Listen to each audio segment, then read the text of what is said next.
Hey kids, you're listening to the internet's wettest podcast about video games, consoles, and pancakes. The SML Podcast. Prepare for the SML Podcast.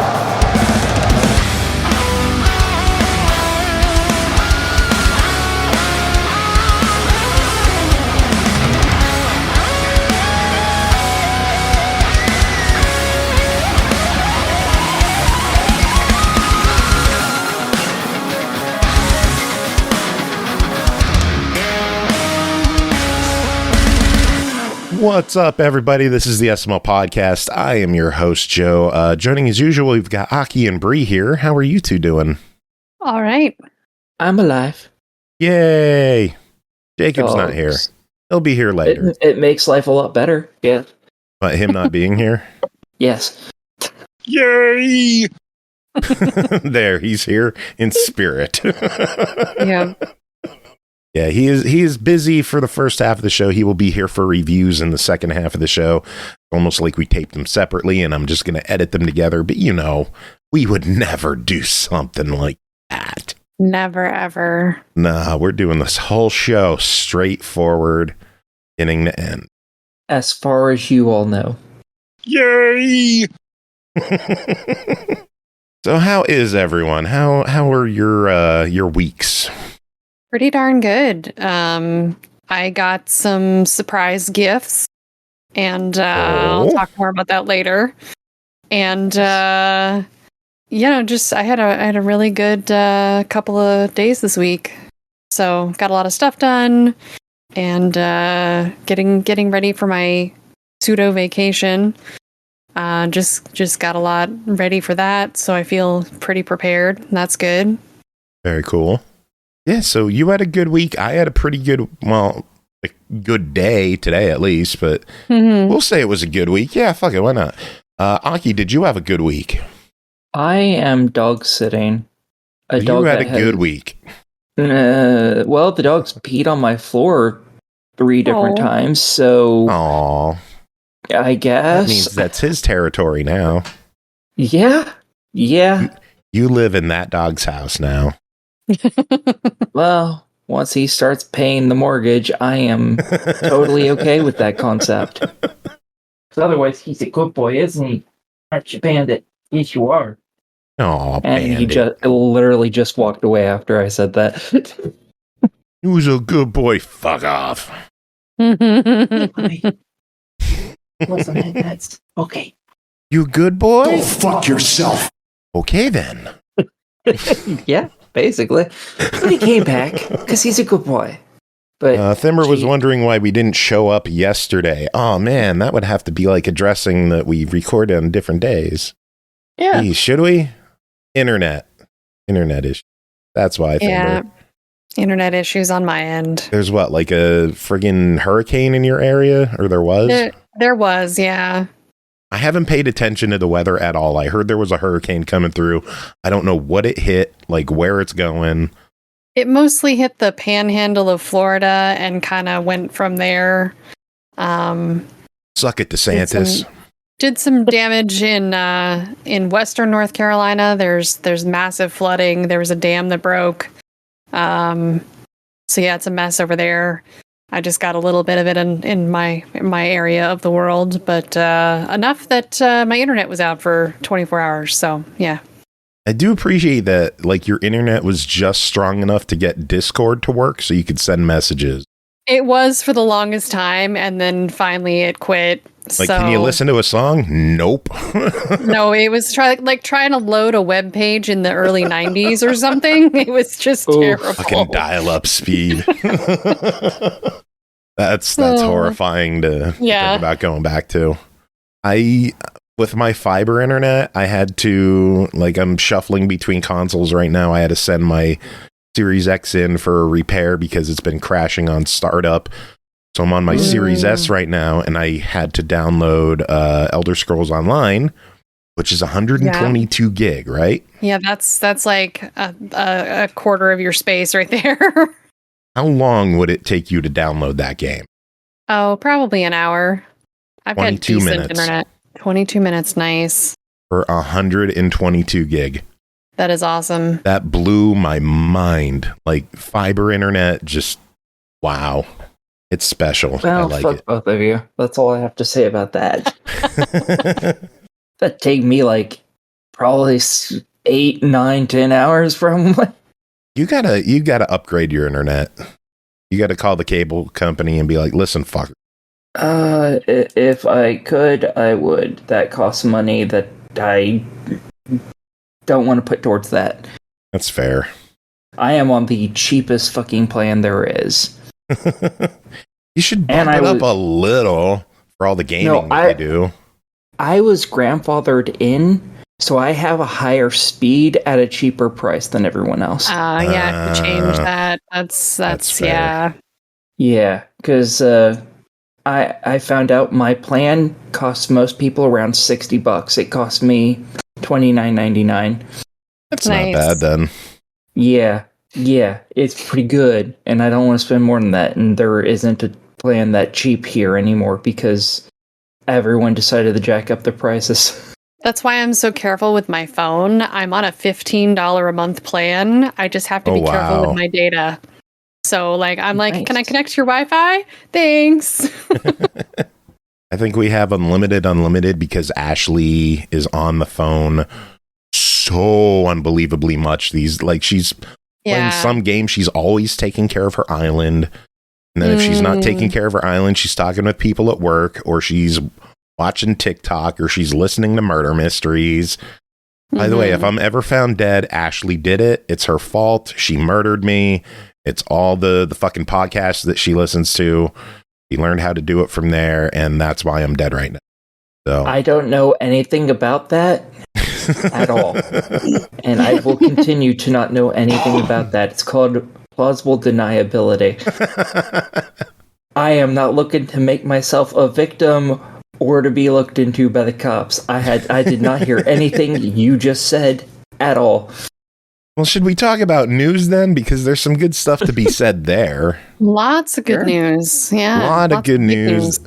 Big reason why we delayed our news recording this week is because if we did it on Thursday, 1 hour would not be enough to do the news and your reviews. Oh, yeah. So breaking things up and making Jacob not be here. Woo! Mm-hmm. I am sad, though, because we did make the movie watch theme for him. Well, that's not going to be used. Is it not? Because I actually have some kind of movie watch news. It's older news, but I still have movie watch news? Well, yeah, I do. Hey, me, take it away. It's movie watch. There.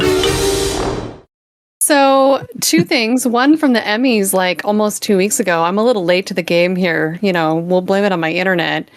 But Fallout on Prime won 2 Emmys for Outstanding Drama and Lead Actor in a Drama Series. So kudos to them. Nice. And I found out this was apparently announced in April on Variety and in a couple other locations. But there's an El Paso Elsewhere movie. Really? That might be getting made. So I thought that was cool. I haven't been able to find any updates on it, but it was announced that they were working on doing an El Paso Elsewhere movie. I think that's fantastic. That's pretty cool. I would be interested in watching that because that was a weird fucking game. I reviewed that. That was a weird fucking game. I would love to see a movie based on that. That was a fun interview too. Yeah, it's not one I would have expected to get a movie adaptation, but bring it on, man. Yeah. I mean, I'm not shocked about it. It's weird that it's an indie game is getting one, sure, but the general feel of that is very much Constantine. Yeah, very much. So I'm not shocked that a movie like that is getting made, just that it's based on a super, super indie game. Yeah. Yeah, that's the news of the week. You ready for a review? Sure, let's do that. No, there was significantly more news this week. We had a Sony State of Play and the Xbox Tokyo Game Show and some more news bits thrown in along. So let's start with the Tokyo Game Show. Xbox's show opened up with Metal Gear Solid Delta Snake Eater video. So more footage on that. I so want that. Also, in one of the cutscenes, I don't know if it's just me, because it's been a while since I've played Snake Eater, but Revolver Ocelot wasn't using a revolver. I didn't take note of that. Oh, that was one of the first things that registered to me. I was like, what the fuck? Like he was using his fingers? No, he was using a standard mag pistol of some sort. Okay. I was like, that's not what he uses. Oh, I see what you're saying. Maybe it's placeholder for now. I hope so, because if they switched out his gun, that's for it. Yeah. I hope the fuck so, because his name is Revolver Ocelot because he uses a fucking revolver. Because he's an ocelot, obvious.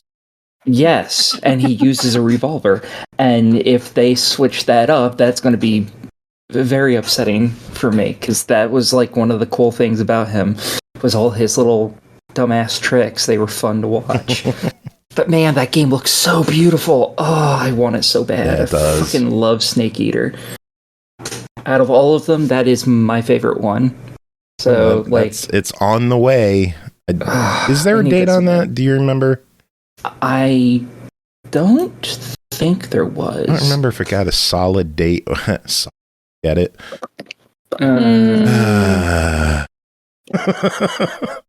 That's all that joke deserved.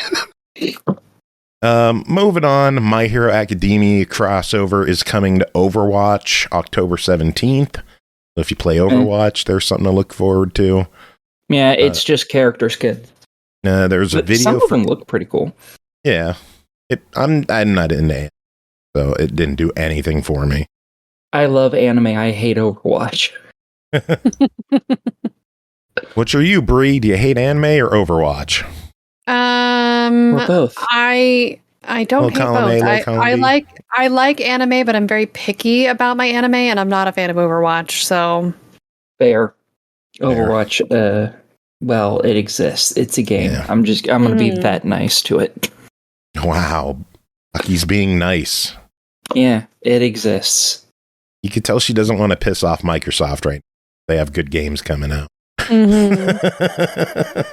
Apparently, MGS Delta is coming out this year, is what's expected.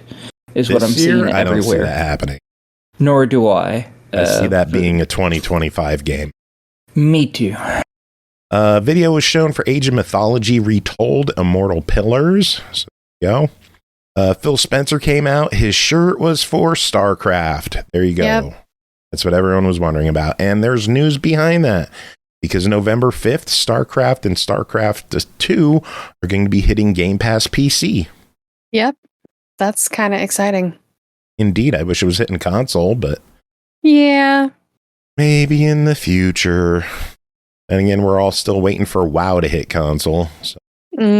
Yeah. They showed off a new video. Yeah, they showed off a new video for that PS5 title, Indiana Jones. Yeah. Man, that thing still looks really good. It does.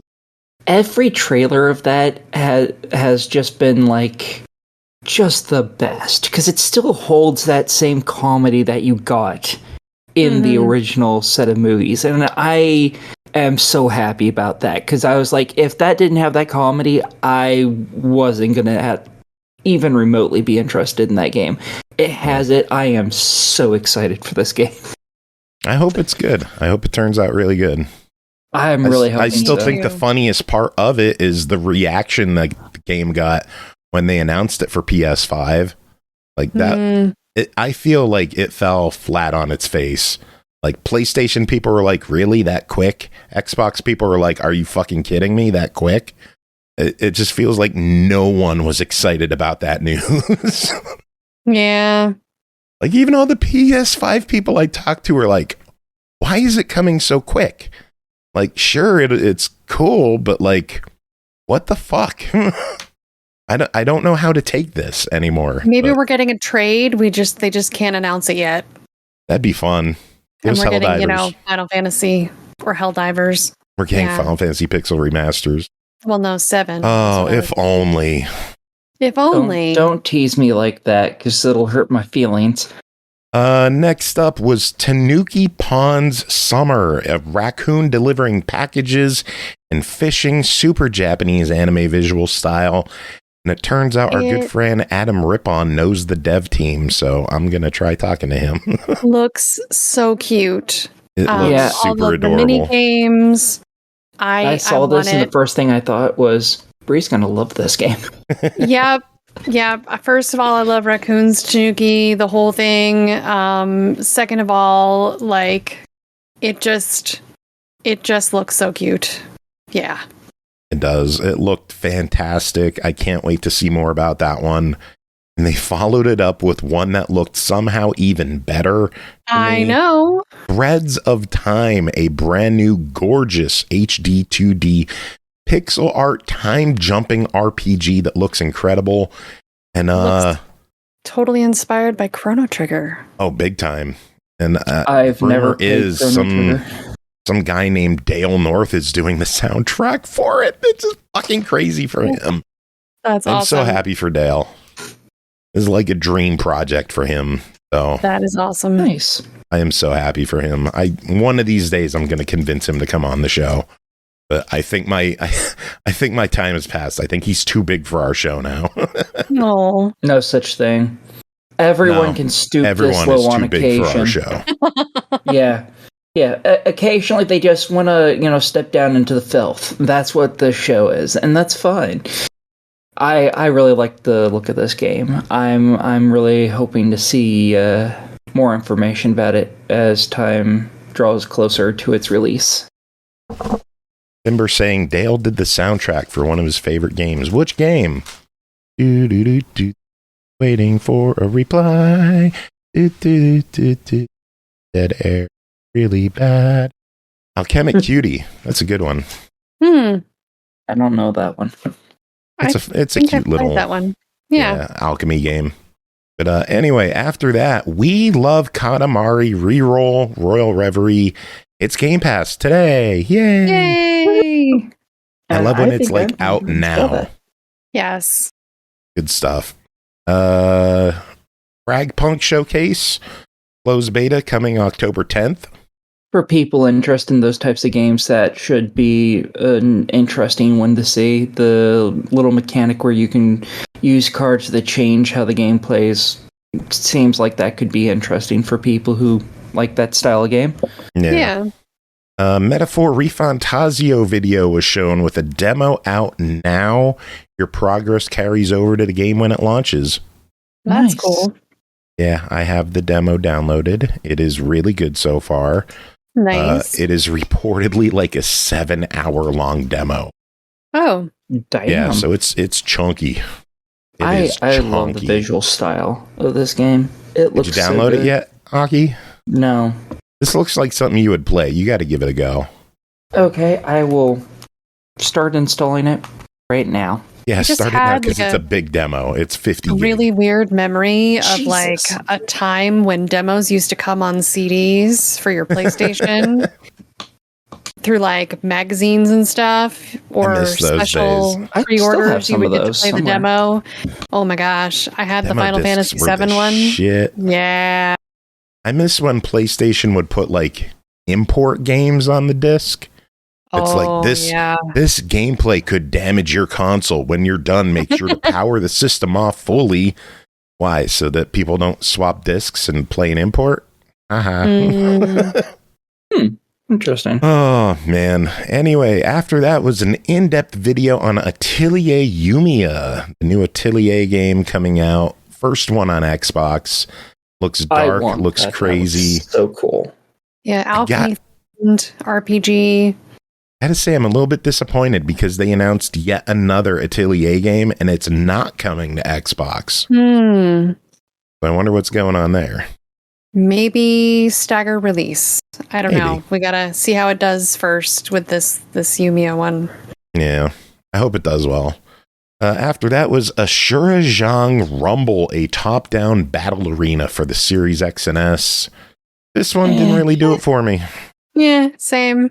Yeah, same here. Very not my type of game, but, there are plenty of people who like League of Legends or whatever the fuck it's called. So they'll probably be into it. Yeah. After that was Bleach Rebirth of Souls coming early 2025. Pretty good. I want to know what the fuck kind of game this is going to be. I'm not sure if it's going to end up being an action adventure game or if it's going to be a fighting game. If it's an action adventure game, yeah. If it's a fighting game, I'm so sad because it looks so cool, and I love Bleach. Again, another anime. Yeah, I tried to get into Bleach, and I just could not handle that it took an entire season to finish one battle. Like, there was, 30 seconds of actual fighting, and then there was exposition and backstory to the comment that the guy made for, like, the rest of the episode. And then, all right, I guess we'll finally get through this 5-minute battle by the end of the season. Yeah, no, I just couldn't.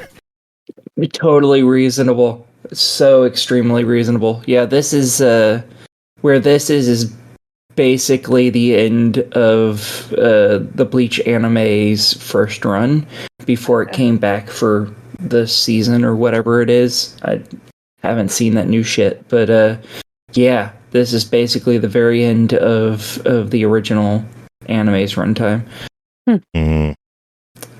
Well, it's a thing that's coming. So, yep. January 24th, we're getting a game called Sin Duality: Echo of Ada. It looks to be a multiplayer PvE game, but I couldn't really figure out much about what was going on. Yeah, I had a rough time figuring that out myself. But it looks interesting. So. Yeah, as long as it's not PvPvE, I think this will be right up my alley. I am fine with co-op games. I don't like versus and this kind of stuff. Yeah. But it looks so fucking cool. Find out more in the future. It's only a few months away. So, coming later this year to Fallout 76. Yay! Cats. And dogs. Pets. Yay! I was excited. I was very excited. We were watching this. Me and Aki were watching this at like 3 a.m. And Aki was like, what the fuck? Cats, really? Yeah. Hey, I'm going to have as many cats as they let me in my camp. Thank you very much. We know. After that, Bri, I know you're excited about this one. Suikoden 1 and 2 HD remake video coming out March 6th. I've already got it on my calendar. I've already got a plan in, and that is the time for anybody to press the science button because it's going to happen anyway. But yeah, I'm very, very excited. That one should be good. Science button? I have a thing on my stream. There's a science button. Nobody knows what it does yet. I know what it does. Is it filthy degeneracy? No. Oh. One of these days, someone's going to say yes to that, and I'm going to be excited. One day. It'll end up being Jacob. Fucking disgusting little vermin. Can't wait. Speaking of one day things will happen, the Pixel Junk team released a game on Xbox. All you need is help is a co-op puzzle piece placing adventure for 4 players. It is out today. It is on Game Pass. It is cross-platform. I believe it's on everything. And it looks really cool, but I believe it's 4-player required. And I just don't know if I could get that together. Yeah, it looks chaotic and fun, but yeah, definitely got to have a group together. It does. I wonder if it has local or if it's only online. It's both. And it's a mix. Oh, you should get that for Jacob. Him and his kids. Oh, I think his kids would love that game. The 3 of them, and then you as the 4th. Can you shoot me in the head instead? Can you even play a game with a child without cursing? Let me think on that. No. Oh, shit. Well, going from one of Bri's highlights to one of Aki's highlights, it's Slitterhead. This one looks fucked up. Yeah, it does. Oh, I fucking love it. It reminds me of an old anime, manga, and I think live action show called Parasite. Something I read when I was in fucking high school, I think. an alien takes over people's bodies and fights other aliens. Who the fuck doesn't like that? That's so fucking awesome. Yeah, and you get some sort of weird blood powers from yes. Just yes. Everything about this, yes. Well, it's up for pre-order now, and there's a deluxe edition with some goodies. I'm gonna have to go look at those goodies now. Damn it. After that was a game called The Starbites from Ikena Games. It is strategic turn-based battles with mechs. That looked interesting. However, I don't think that I'm not sure if that game will be safe for me to play. We'll find out. So all the special abilities and stuff that they showed the characters doing were all very flashy. Yeah. Otherwise, it was very cute. I really like the visual design of that game. It's so cutesy. Another game that's cutesy, Dragon Quest III HD 2D Remake. It's coming out November 14th. It's going to have a brand new monster arena in the game. Nice. So that is fun. Nice. And that led to Sarah Bond coming out and talking about stuff like playing more places like the Fire TV, Game Pass here and there, trying to expand their relationship with Japanese publishers like Square Enix, which led to, drumroll, the Final Fantasy Pixel Remasters are finally on fucking Xbox. Yay! Yay! So I didn't want to say it earlier because I knew that was a huge news point, but I was actually gifted those. Oh damn! Nice. And that was very exciting. That was actually the reason why you'll hear me talking about dropping my nachos and eating them off the floor. That was my big exciting moment. It was the offer for that gift made me drop my nachos. Totally reasonable. Now I understand. Fair. And I'm not gonna lie, like, even though I knew the remasters were coming because there was like an accidental tile shown on a German homepage, I still got a little teary-eyed watching the official announcement from Sarah Bond. So that's but that's not all, because they had two other games to throw at us as well, which surprised me, took me by surprise. I can't wait to pick these two up. Legend of Mana and Trials of Mana, both out today on Game Pass. Yes. So Game exciting. Pass. Game Pass. I didn't know Trials was coming to Game Pass. Okay. Trials and Legend are both out on Game Pass right now. I'm going to have to download Trials of Mana because that one looked really good. Yeah. I really like my 3D JRPGs. So the bad news, no Final Fantasy 16. Yeah. No. Not Maybe yet. in the future. Yeah, that could be a not yet kind of deal. Excuse me. The complete edition just went up for sale on PlayStation. So that leads me to believe that development is complete on the game, and maybe we'll see development shift to an Xbox version. Be nice. Yeah, we can fucking hope so. Because as of right now, every mainline Final Fantasy game is available on Xbox in some form. The asterisk being Final Fantasy 11, but that's on 360, but it's dead. Right. But 1 through 10, 10-2, 12, 13, Trilogy, 14, and 15 are now all on Xbox. Yep. Nice. We just need 16. Bring it on. And then 7 remaster. Yeah, but I don't think that's going to Yeah. But that wasn't it, because the day before that was a Sony State of Play event. Yes. Yes, lots more news from that. Astrobot is getting new speedrun levels and 10 new bots free this fall in an update. Including a That game looks so Helldiver cute. bot. Yep. And Stellar Blade, I believe is the name of the game. Yep. It had an Eve bot.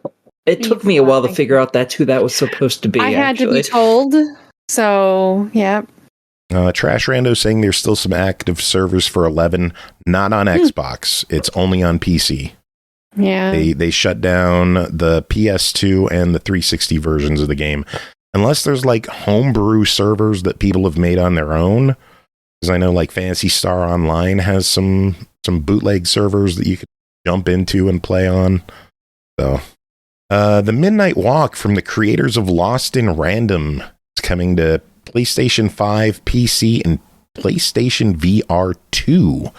Yes. The visuals are entirely handcrafted in clay. It looks beautiful. No word on other platforms, but being a VR game, if it's that heavily VR, I could see it not coming to other systems. Yeah. Still looked very cool. Very, very cool. Yeah, I see a lot of people talking about the visuals of this one. It looks stellar. So, Hell Is Us, a new game from Nacon, is coming. It looks pretty insane. It kind of looked like a Souls-like, maybe? Mixed with hack and slash, I think. Yeah. I was very for that. I thought it looked interesting. And we know me, Souls-like, I play them all because I hate myself, apparently. The blind person that should not be the one doing that. Yeah, that one is hitting Xbox. Yep. Nice. Something that's not hitting Xbox that has Aki very sad is Metro Awakening VR, coming November 7th to PlayStation VR 2. It exists to upset me, because it's VR and PlayStation only. And two things you don't do. Exactly. Yeah. And all I have to say about that is fuck you. I want more Metro in my life. Just fuck you. Oh my god, that makes me so mad. If they steal Metro, I'm going to be pissed. Oh well. Archage Chronicles is coming 2025. That one will also hit Xbox and other platforms. I don't remember much about that one. There's a lot of the Sony stuff that kind of like flew out of my brain once the Pixel remasters were announced. Also looked vaguely Souls-like. It looked like it was a multiplayer game. Yeah, I couldn't tell much about it. Well, we'll find out more in the future. But today, or 2 days ago, Power World launched on PS5. Except in Japan. Really? Yep, they're in like 63 or 68 other markets, but they are not in Japan. Interesting. And I think that's probably because of the current pending lawsuit. With Nintendo, yeah. Yeah. I was very, very excited about the next one. LUNAR Remastered Collection is coming spring 2025. It brings remastered visuals, widescreen support, LUNAR and LUNAR 2, and yes, it's hitting everything. Yes, that is exciting. Hooray! Yay! I like the anime cutscenes in it. I know nothing about that at all, though. It's very old school RPG. It was originally, I think, Sega Sega CD. Something like that, yeah. Like Genesis Age RPGs. Feelings. It's a classic. Why is it going to hurt people's feelings? Because old games like that tend to be harder, and that I'm sure they're going to rework it to make things a little more approachable. But Shredder's Revenge got new characters and remixed music. Yes. That day. The characters are, I believe, $6, something like that. It's the Gecko, Mondo Gecko, and Mona Lisa, I think, was the other one. Mona Lisa. Something like that. I don't remember her at all from the cartoons. I don't remember either of them. Mondo Gecko, I remember. I used to have his figure and everything. But the remixed music includes a new song by Jake Kaufman. How fucking cool is that? Woohoo! Right. Now I know what he's been up to lately. Sonic Generations and Shadow is getting Sonic Movie Pack featuring Keanu Reeves. Which is great. So Keanu's in another video game now. Yep. This pack is coming December 12th. But yeah. Whoa. Keanu. Sonic.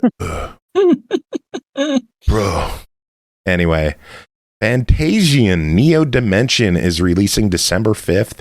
Going to be hitting everything that is the quote new unquote game from Sakaguchi, the creator of Final Fantasy, and Uematsu, the composer of Final Fantasy. It hit, I believe, Apple Arcade a few years ago, and now it's hitting everything. Nice. That's why that looked so Final Fantasy. Okay. Yeah, because it pretty much is. Fair. Yeah. Dragon Age the Veilguard got a new extended look. Yep. They don't need to show it. They just need to bring it out and give it to me. I want it. Oh, it's just a few weeks away. It's like almost exactly a month away. Yep. Yeah. And that is a month entirely too damn long. Suck it up, Buttercup.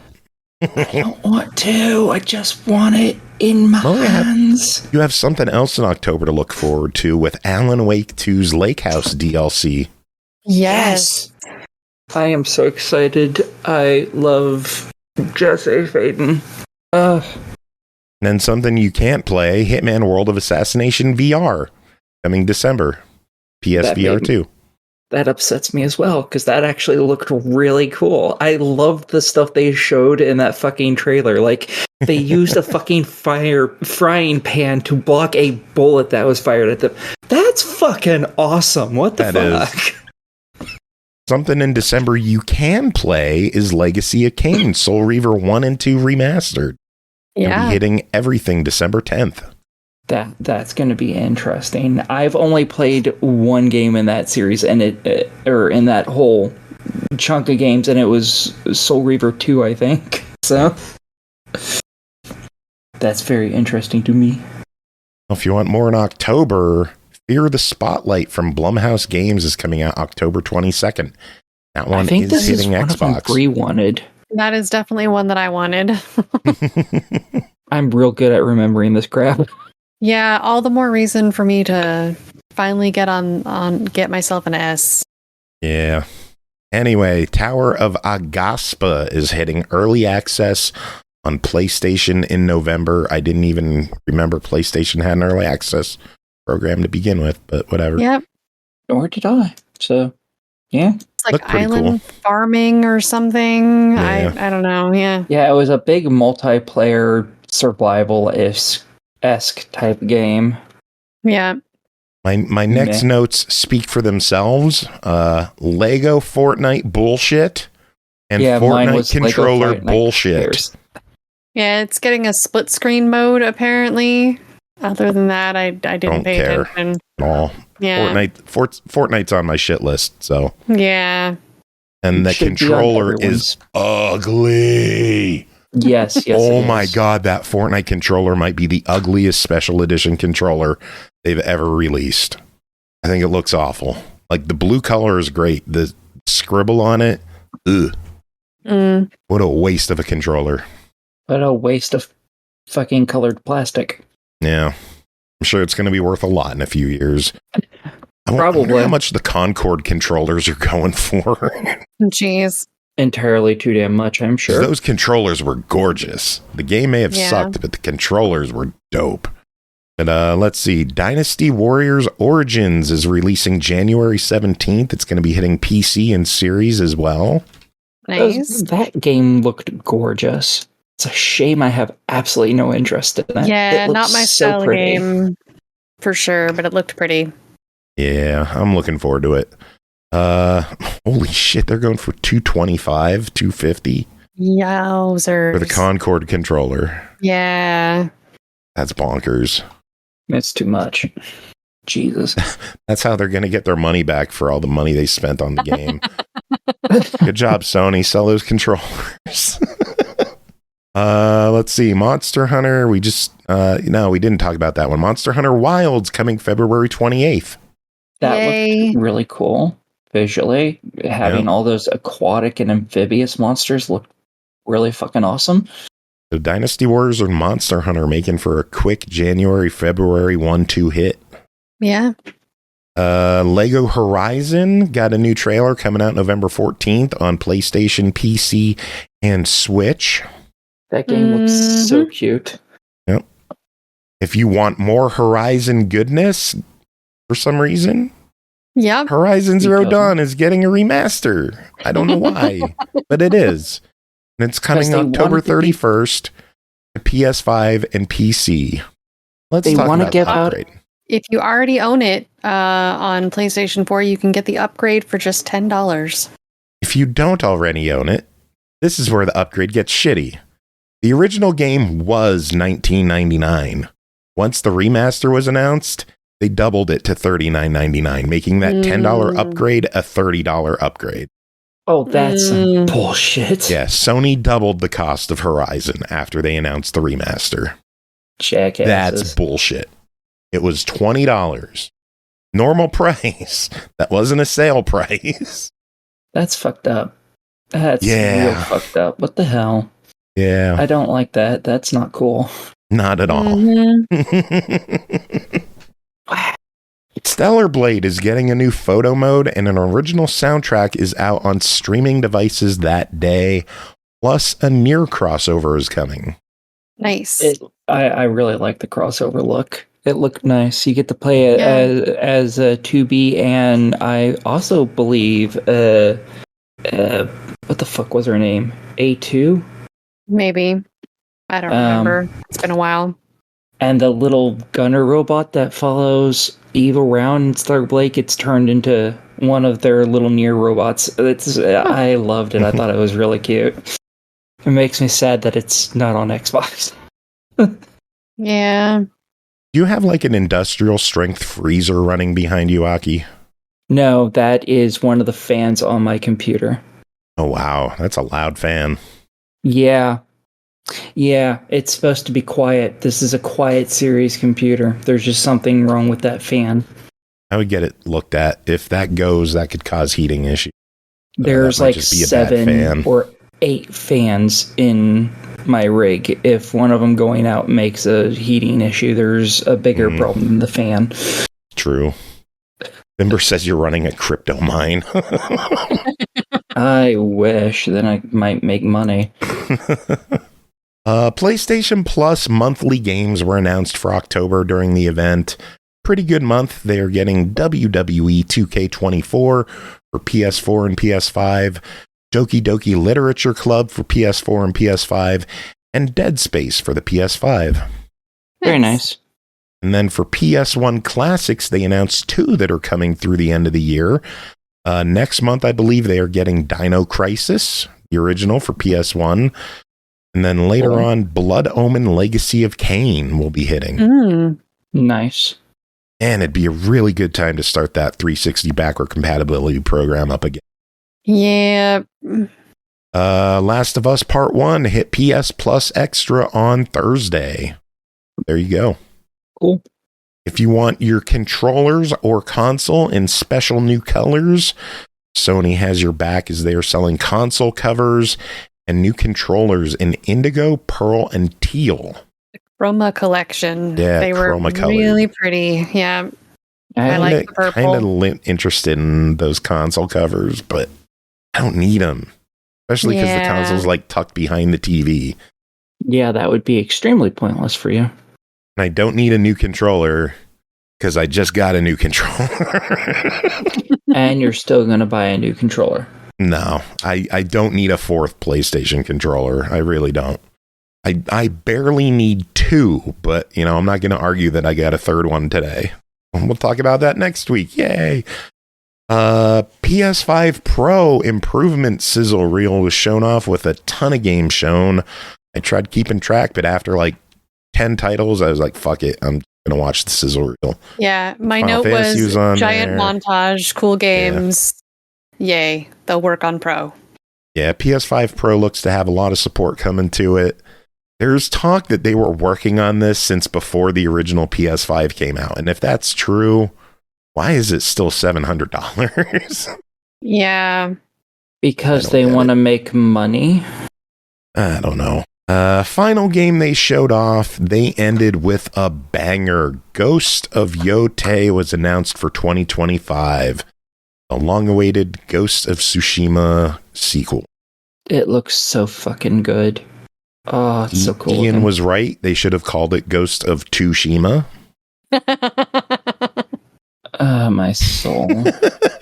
Yeah, and then I was about to say the same thing as Thimber was saying. There was some drama online because the voice actress apparently blocked some people over some harassment, which caused people to be mad for different reasons. And yeah, it's a female protagonist, and people are being shitty about it. Isn't the voice actress like hardcore punk too? I have no idea. Oh, I want to say I read something about her being like an incredibly awesome person. I know nothing about any of this. Erika Ishii.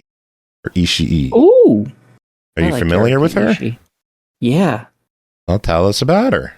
She is very punk. You are correct. She very much is.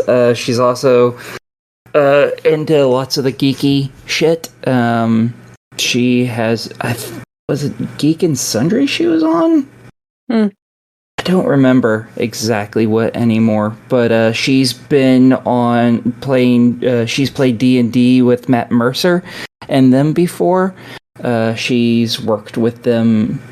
She actually used to actively work with them. I don't know if she still does or not, but yeah, she's a really awesome person. She's super cool. She's super chill. She's super beautiful. And I found out why people hate her. Why? For those unaware, Erika Ishii identifies as gender fluid and queer, therefore going by all pronouns and having no preference for sexual orientation labels either. So, of course, that makes her a horrible person to half the world, and to us, she's cool as fuck. Yep. So, go Erika. She's a fantasy of mine. I know another fantasy of yours was to play Assassin's Creed Shadows this year, and that's not happening anymore. Yeah. Assassin's Creed Shadows has been bumped to February 14th. Yep, it's been delayed. Motherfucker. Yep. I didn't know that. That's upsetting. Well, now you know. Yay. Leaks suggest that Assassin's Creed Invictus could be a Fall Guys-inspired multiplayer game. What? That sounds weird, yeah. Yeah. That's the news, though. That's what's been reported. Did I just have a stroke? What the fuck did you just say?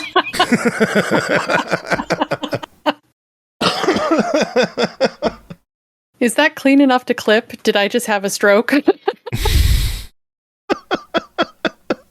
I hope so. 107. I'm writing that shit down.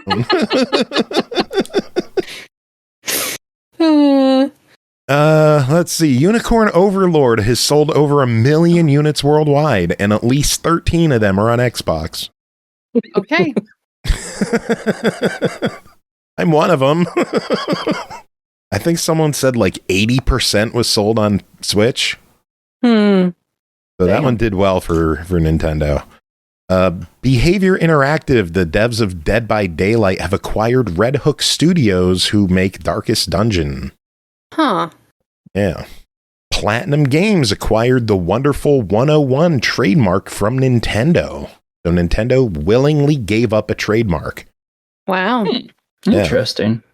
Still bummed Wonderful 101 went multi-platform and skipped Xbox. Thanks, Platinum. Hood Outlaws and Legends is getting delisted October 16th and will shut down February 18th. So bye-bye to Hood. All achievements will be gone. That seems really quick. It feels like it wasn't out that long. No, it doesn't. But it's going bye-bye. Also going bye-bye, The Simpsons Tapped Out is shutting down January 24th. That's at least been around a while. It's been around a long time. I don't wanted Jacob here because I think he used to play that, but oh well. Last bit of news I have, we're going to end it with some more bad news. Merge Games is being shut down by parent company Maximum Entertainment after 15 years of releases. What? Yeah, Merge is gone. They go bye-bye. I just did a Merge game like 2 days ago. Which one? I think it was Merge. Self-Loss? Maybe, because they've still been putting stuff out.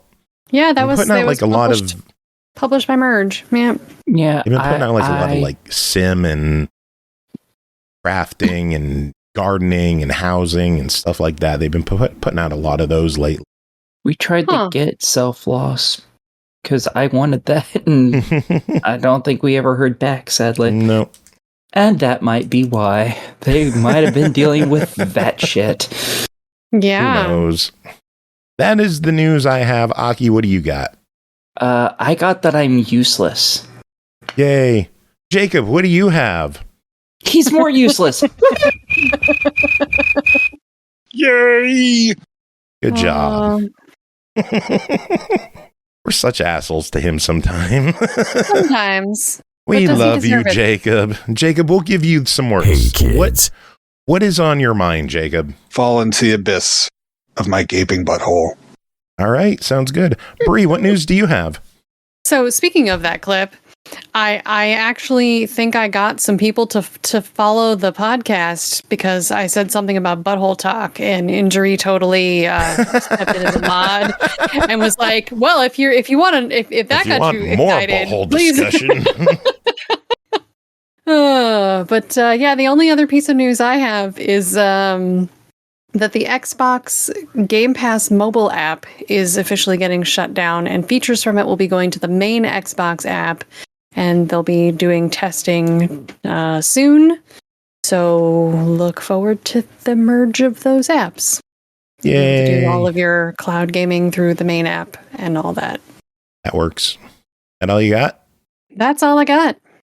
Jeez, I thought we'd have more news than that. Well, you had most of the things that were on my list. Oh, well. Well, I guess we will take ourselves a tiny little quick break, and we'll be back with some reviews. And our good friend Jacob will be here. Isn't everyone excited? No.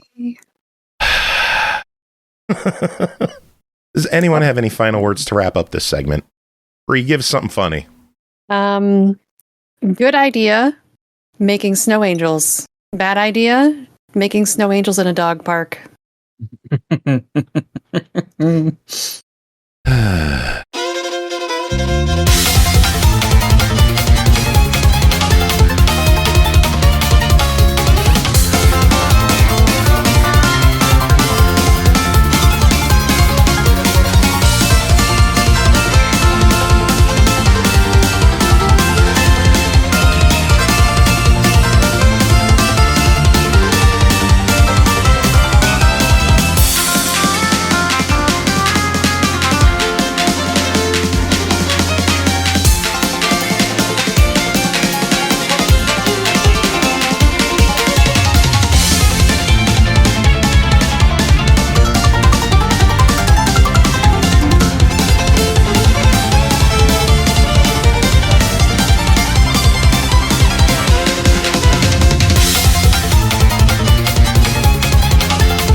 All right, it is time to move on to reviews, and for that, unfortunately, we got to bring Jacob in. Jacob, how are you doing?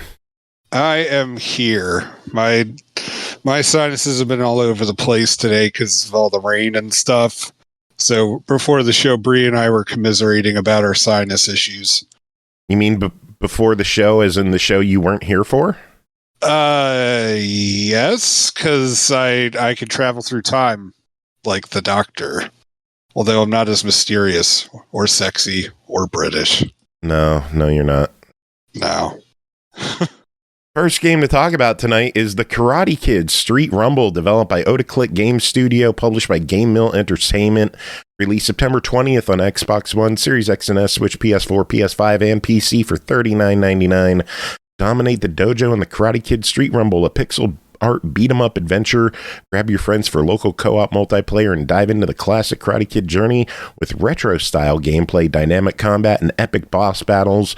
Jacob, tell us about your time with the Karate Kid Street Rumble. So, Karate Kid Street Rumble is the latest Karate Kid title that's been released in the last couple of years, all of which have been beat-em-ups with varying degrees of success. And this one, I'm not going to lie, it looks a lot better than the other ones, but it also still suffers from some of the same issues. So with this, it is a 4-player game, although if you want to just rumble by yourself, that's fine. You can choose 1 out of 4 characters, Daniel, Mr. Miyagi, Allie, and the girl from Karate Kid 2. What's her name? I haven't watched Karate Kid 2 in about 40 years. Know. I haven't watched it in forever myself. Whatever. Anyway, and so what you do is that you just move through various levels, which are based on various scenes within the Karate Kid movies. And it's really just you beating the snot out of people and leveling up your character. And as you do that, you unlock extra lives that you'll get per stage. You can unlock new moves, stuff like that. There is like a menu that shows you like what combos you can do, so you can deal more damage to everything. But and also there is varying levels of difficulty with it. Your face is a varying level of difficulty. Oh, got you. Anyway. So there's varying levels of difficulty, which I ended up having to knock down to very easy. But the thing is that you put it on very easy. I mean, it's pretty much made for kids, and you could just go right through a level and just knock the crap out of everybody, and it's awesome feeling invincible in this game. And one of the things that I like is that there's no real guard button. However, you're able to block a certain amount of shots, provided that you're kind of like parrying them. And so I don't know. I mean, it's just, I'm not going to lie. The collision detection on this game is not great. And so thankfully, if you're playing on really easy, you're overpowered and you've got plenty of lives to spare. So even though the hit detection is not the best, I'm not going to lie, just like going through a level and just mowing down everybody and just beating the shit out of every single person that you see, it's a lot of fun. And I really enjoyed moving through and like upgrading my character and stuff like that. I want to get everybody else leveled up as high as they can. I've mostly been focusing on Daniel, but it's just, yeah, like you can tell that the creators really liked the Karate Kid series, and they're trying to do it justice in pixel format. As I said, the collision detection's not great, but it's still a lot of fun as you just beat the crap out of high school bullies. How's the music in the game? Because the visuals look pretty solid.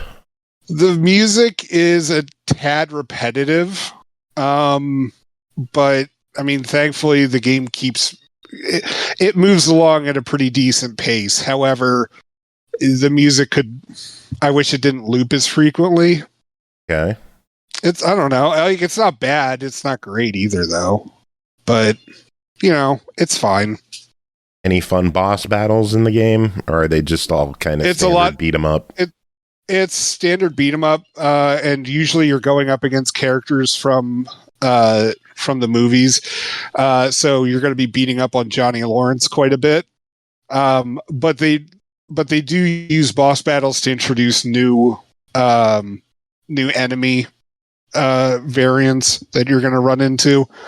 But yeah, again, I threw it on very easy and I had a blast knocking them all out. All right, well, let's talk about price. It's a $40 game. What are your thoughts on that? I'm not going to lie. Is that a waterfall that you drove by? I didn't realize it cost that much. I make it very clear ahead of time. I don't listen to you because usually I'm trying to get my thoughts ready and stuff like that for what I want to talk about with the game. I wouldn't go at 40. I mean, the thing is that I had a lot of fun with it, but it wasn't $40 fun. Like, it's 25, maybe. I would have been all over it if it had been like 20 or 25, but 40, that's a bit steep. I assume that they're paying, like, it's due to the license for the property, but oof. So try it if it goes on sale? I'd say buy it if it goes on sale. But that's the thing. Like, I enjoyed it, but I didn't $40 enjoy it. So yeah, fine, try it. Okay. We have a scale, you gotta... I know, and the scale drives me nuts. Injury said verdict is waterfall noise.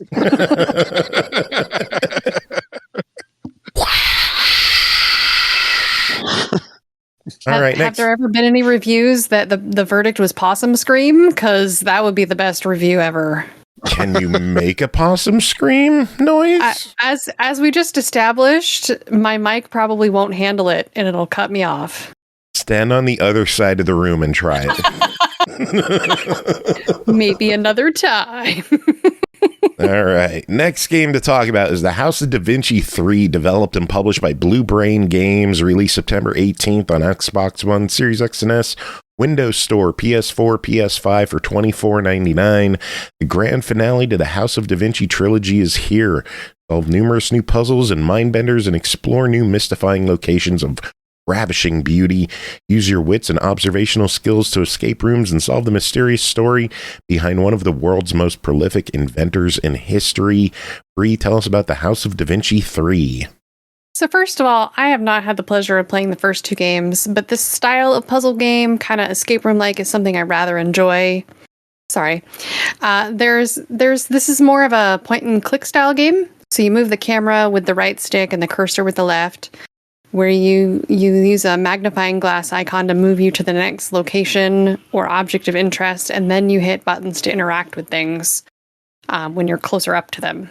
There are 9 chapters, all taking place in the 16th century in Italy. We are named Giacomo, and we're on the trail of Da Vinci himself, trying to find a resolution to something. I don't know, because I missed out on the other stories. I feel like I missed out on a lot playing this final chapter. There was a cutscene that I think kind of tried to catch me up, but I'll get back to that. There's a chronicle of the history of time travel on the menu, which tells you some of the story, and it looks like a cool illuminated manuscript. And there are letters left for us throughout the game that give context for the mechanisms we're finding and the bigger story at hand. So basically, they created a time travel device that allows you to go to certain places in time, and you can affect the past to go to the future. It's pretty cool. The first chapter is the catacombs. It acts as a shorter tutorial level. The other chapters were much longer. In the first chapter, we're looking for the Oculus Perpetua pieces because we've used it to teleport to safety, because apparently we can also use it to teleport. But it got hit by a crossbow bolt and kind of fell apart. So now we got to find all the pieces and put it back together so that we can continue finding Da Vinci and ultimately, get to the resolution here. It allows us to travel to static points in the past so we can influence the future. I think I kind of just said that a second ago, but it also serves to show us little clues or see through the insides of mechanisms. So this is one of the primary devices, or I keep saying devices and mechanisms. It's one of the primary elements of the game, I guess, is this cool Oculus Perpetua. And this is what most of the puzzles are, though, is devices and mechanisms, I guess. So they all need to be solved in order to progress.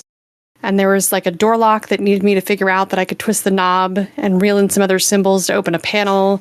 Then I had to use the Oculus to see through the next panel and see that there was a knob that needed to run through a maze track to get unlocked. And then once through that, I was greeted by a dark stairwell and some kind of dragon-headed furnace that was pretty cool.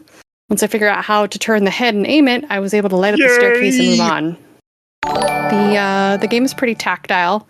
You have to open door handles with the cursor, push things with your first-person set of hands, twist keys, etc. You know what else we got to do? We got to give Root Beer a shout-out for the 57-month resub. Nice. Thank you, Root Beer, for your support. Thank you for hanging out and keeping us company. Enjoy the emotes. Enjoy the kitty cats. And thanks for being here. Yeah. So yeah, it's pretty tactile. And even though it's point and click, you're moving through a really beautiful 3D environment. Just to be clear, this is not like 2D flat maps and you're like point and clicking around. You're actually moving through the environment back and forth. It's very, very pretty. Sometimes the mechanisms seemed like they were unnecessarily complicated Rube Goldberg devices, if you know what I mean. Where I would close like one box and another box would open on the other side, and there were tons of gears and pulleys in the middle to make this happen, but they were like 3 feet apart. And in the real world, I would have had enough time to grab the letter on the open side, but the game had other plans. So I had to use a book I had in my possession to weigh the one side down, and then I went through a whole bunch of other steps, like getting a windmill working in the past so that it would work in the present, and then I got a letter saying I'd find Da Vinci, but I needed that book, the one that I used earlier and is now trapped in the device from the beginning of the chapter. thankfully, there was something heavy with the letter to help me get it out and move on to the next chapter. Speaking of thanks, we got to thank Horror Acolyte, who just subbed for the 6th month. Whoops. Another 2 subs and 1 review. Thank you so much, guys. Really appreciate it. Enjoy the kitty cats and the emotes and the blank. I never see any DOMs during reviews. Just subs. Dominic Mysterio is a wrestler. He doesn't have time to come here. Fair. But yeah, there were a wide variety of puzzles to solve, from ball maze locks to alchemy to puzzle boxes to chess puzzles and more. It's a pretty generous hint system with levels of hint. So the first hint might be, did you look over there, dumbass? The next level might be... might be... look over there, dumbass. Yeah, pretty much. That was one of the clues at one point. We're like, did you look? And I was like, no, actually, I didn't. I completely missed an entire section of this game. What the hell? The next level might be, did you think about using the Oculus? And then the final hint might be like pretty much giving it all away. And using them doesn't appear to affect achievements. Oh. There was an issue, by the way, with the game not connecting to the cloud at launch. So if anyone has seen this and was having that problem, it has been fixed. So achievements work. Everything works now. It seems to happen a lot with pre-release stuff. A third sub. Shitsu on you with a sub. Thank you so much for the 19th month resub. I think we have a hype train forming. Oh, geez. I think we do. That is awesome. I heard a sound effect. So yeah. Thank you, everyone, for your support. Really appreciate it tonight. Yeah. But yeah, so the issue has been fixed, but not before I missed out on achievements because, pre-launch stuff. Which is also where I learned that there's no chapter select. Oh, no. But the game does save in the middle of chapters, which is handy because some of the chapters were really long. Others felt shorter. I could play about a chapter at a time, and then I would need to take a break and do something around the house. One longer chapter, I didn't realize how long it was going to take, and I ran out of time before an appointment, and I tried to leave it on quick resume, which failed for me because that was when they did the update that fixed the game. But thankfully, it saved right where I was at, so... Crash Rando coming in with the 20-month sub. Thank you so much. Said they did it on Monday, but they can still announce it today, and it counts towards the hype train, so do it. Thank you, everyone. Except you, Fruit Fly. You're pissing me off. I'm going to kill you tonight. So yeah, the graphics were great. The ambient sounds were good for what was going on. No real music to speak of for most of it. The puzzles were challenging, but not too much. Sometimes the biggest challenge was navigating a space and finding the hot spots, similar to something like Myst. The story was decent, although there were some cutscenes that were just like a little slow and kind of dragged. But yeah, I really want to get my hands on the first 2 and play through the whole series now. So yeah. Nice. Well, this one, the finale clocks in at $24.99. What are your thoughts on the House of Da Vinci 3? I think that's a good price for the amount of content. It's nice to see this style of game work and be well put together. I would love to see a bundle for all 3 games with a slight discount. Now that they've got, because this is the conclusion to the series. I know that the devs have other series they might port over as well, but no, I would say buy it. I really enjoyed it. Is it worth jumping in on the 3rd one if you missed the first 2, or should you start at 1? What are your thoughts since you missed the first 2? I know. I really want to play the first one. Like I said, I have a feeling that the story kind of like you can play it without it, but I feel like you'd be missing out on the rest of the story, and I feel like you should definitely watch for a bundle or something, or get the others. Hey, sounds good. That's what I plan to do. All right, House moving. Da Vinci Tokyo Drift. Oh God, 2 House 2 Da Vinci. I like it. All right, next game, Night Slashers Remake, developed by Storm Trident, published by Forever Entertainment, released September 26th. Xbox One, Series X and S, Switch, PS4, PS5, and PC for $9.99. Jacob, $9.99. I'm not listening. La la la la la la la. Night Slashers is a pulse-pounding, horror-themed beat-em-up game in a nightmarish world filled with bloodthirsty creatures and unspeakable horrors. To Jacob's face. Jacob, what is Night Slashers Remake? Dang.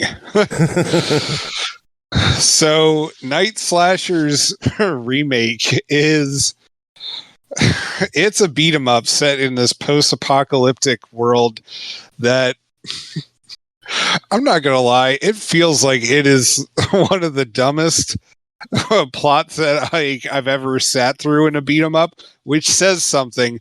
But at the same time, like the whole time I was playing it, I was like, this is so dumb, yet this is the best thing ever. Like, it's just so it's this post-apocalyptic thing, and you are part of this group of warriors, and like each one's different and like specializes in a different thing.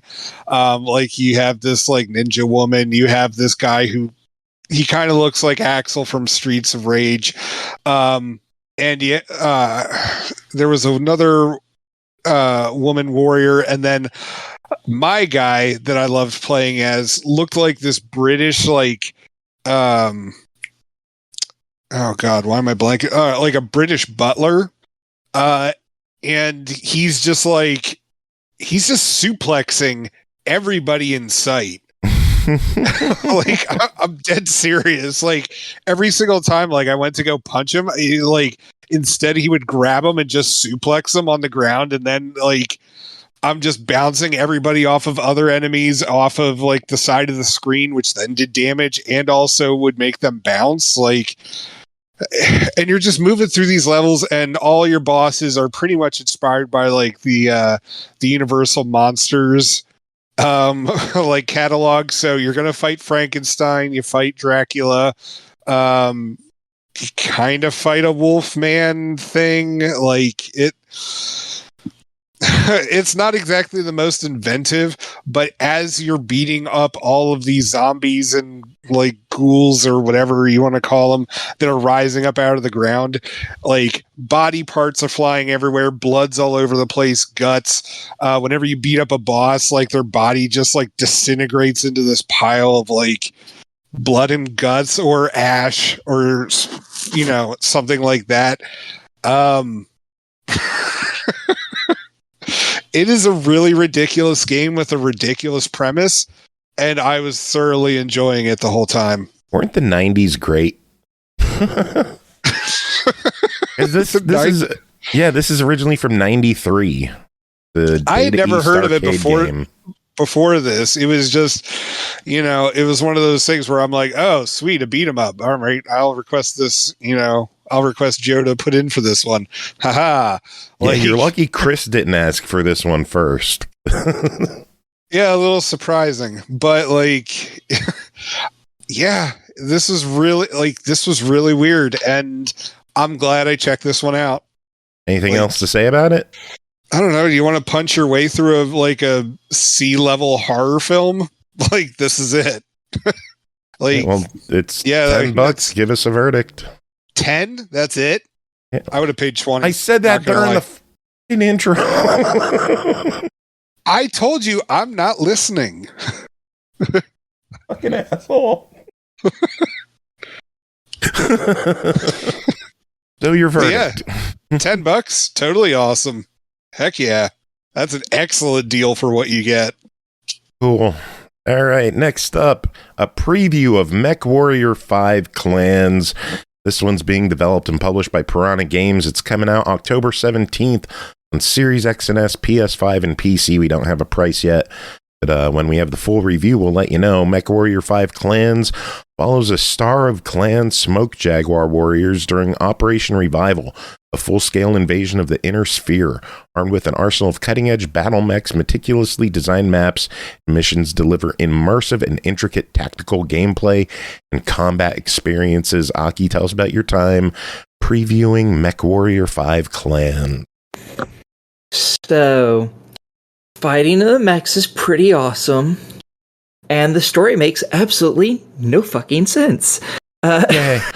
Well, you only played, the first 2 areas of the game they have available in the preview? I think so. I'm not sure exactly how much of it is available because I've been stuck trying to get not suck at this game. That's what I've been trying to do, not suck. And it's been going very mediocrely for me at not sucking, so... Oh, jeez. So in this game, you play as a young guy, Jaden, and he and his group of people were apparently born in a caste system that's made to create warriors or something, and they're not allowed to use contractions, and I don't really understand anything that's going on. I don't know if this is explained in prior games. It would be nice if it explained a little bit more so I understood anything, really. But basically, a ship comes in from the inner circle or whatever, and you're all just warriors. You have no brain. You may have 2 brain cells amongst the entire clan, which is many planets worth of individuals. You might have 2 brain cells between the lot of them. So they've decided with all the other clans they're going to go and attack this place, and basically you're just doing missions towards that.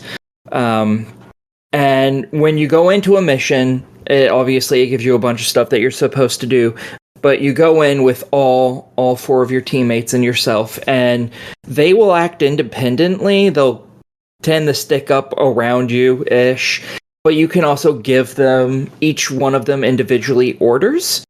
I don't bother with that, because I'm already doing bad enough at this game. I don't want to do worse by being stupid and sending people to things that there was no reason to send them to. So I just make them shoot everything on sight. It makes my life simpler. That works. Yeah. And you're sent in with mechs. As you play this game, you get access to more mechs. You start off with the ability to choose between 4 of them for each individual. There are weight restrictions for some reason for missions.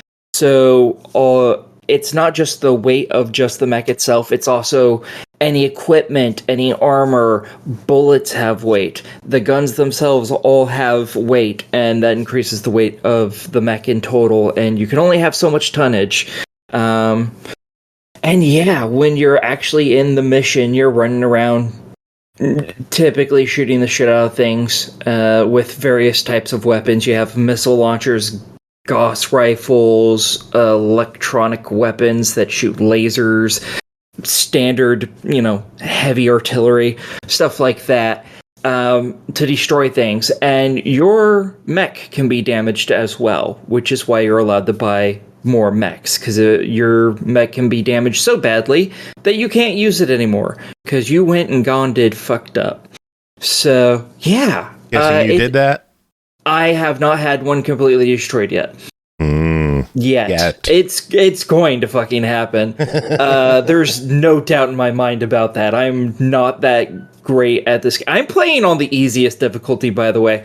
And in the beginning is you're going through training to become a commander or something, and I barely survived that fight at all, and it took me 2 tries to actually get through it, and I'm on easy, and that was like a prologue mission.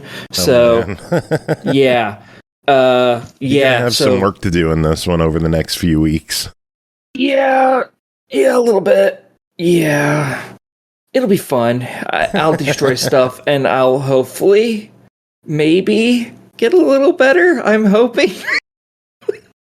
We'll see. Once I really understand the systems in the game, because it's kind of complicated, because each system or each type of weapon does different things to the system. Some of them seem to take a lot of energy, others increase heat, which I don't really know what exactly that does, other than eventually it gets overheated and you can't use things for a little bit. So you know what it does then. Kind of, because when you're buying weapons and equipping weapons, I don't really understand which ones do what exactly, because they all increase heat to a small amount, but some of them use ammo, some of them don't, and it doesn't tell me which ones do and which ones don't. And you might think, well, the energy weapons don't, and the physical ones that shoot actual bullets do, but that's not the case. Some of my bullet weapons don't seem to take ammo because there's no ammo listed when I'm firing them. So I'm like, I still need to play around a lot with different weapons. But that gets really hard to do because you have your weight limits and you can really screw things up by faffing around with stuff. So yeah, it's once I understand it, and that's the most complicated part of this, once I understand what the hell I'm doing, I might be set. But find out. Your optimism is adorable. I know. Yeah, I think people who have been playing these games this whole time, they're gonna be like right at home with this. But anyone new coming to this, this is a awfully big hurdle to get through. 'Cause this shit's complicated, so complicated, and I feel so stupid. Oh, geez. Well, it releases in a few weeks. It comes out October 17th. Is this something that people should wish list, keep their eyes on? What are your thoughts on this game? If you like big robot shooty games, I think you're totally going to like this.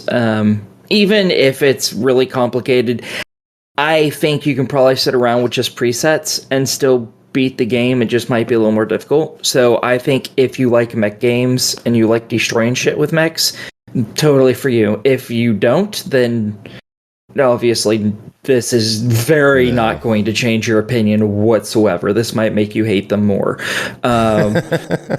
Just because it's complicated and it's stuff you already aren't particularly fond of, so it'll ruin it even more. So if you like it, yes, totally recommend you look at this, keep an eye on it, get it the moment you can. Otherwise, hard pass for you, for sure. Right, well, we have 3 weeks, and then we'll give a more in-depth talk on it. And, we'll see how it turns out in the end. Yeah, and I'm totally not playing it right now. Right. All right, moving on. Next game is Crossy Road Castle, developed and published by Hipster Whale, released September 11th on Xbox One, Series X and S, Switch, PS4, PS5 for $19.99.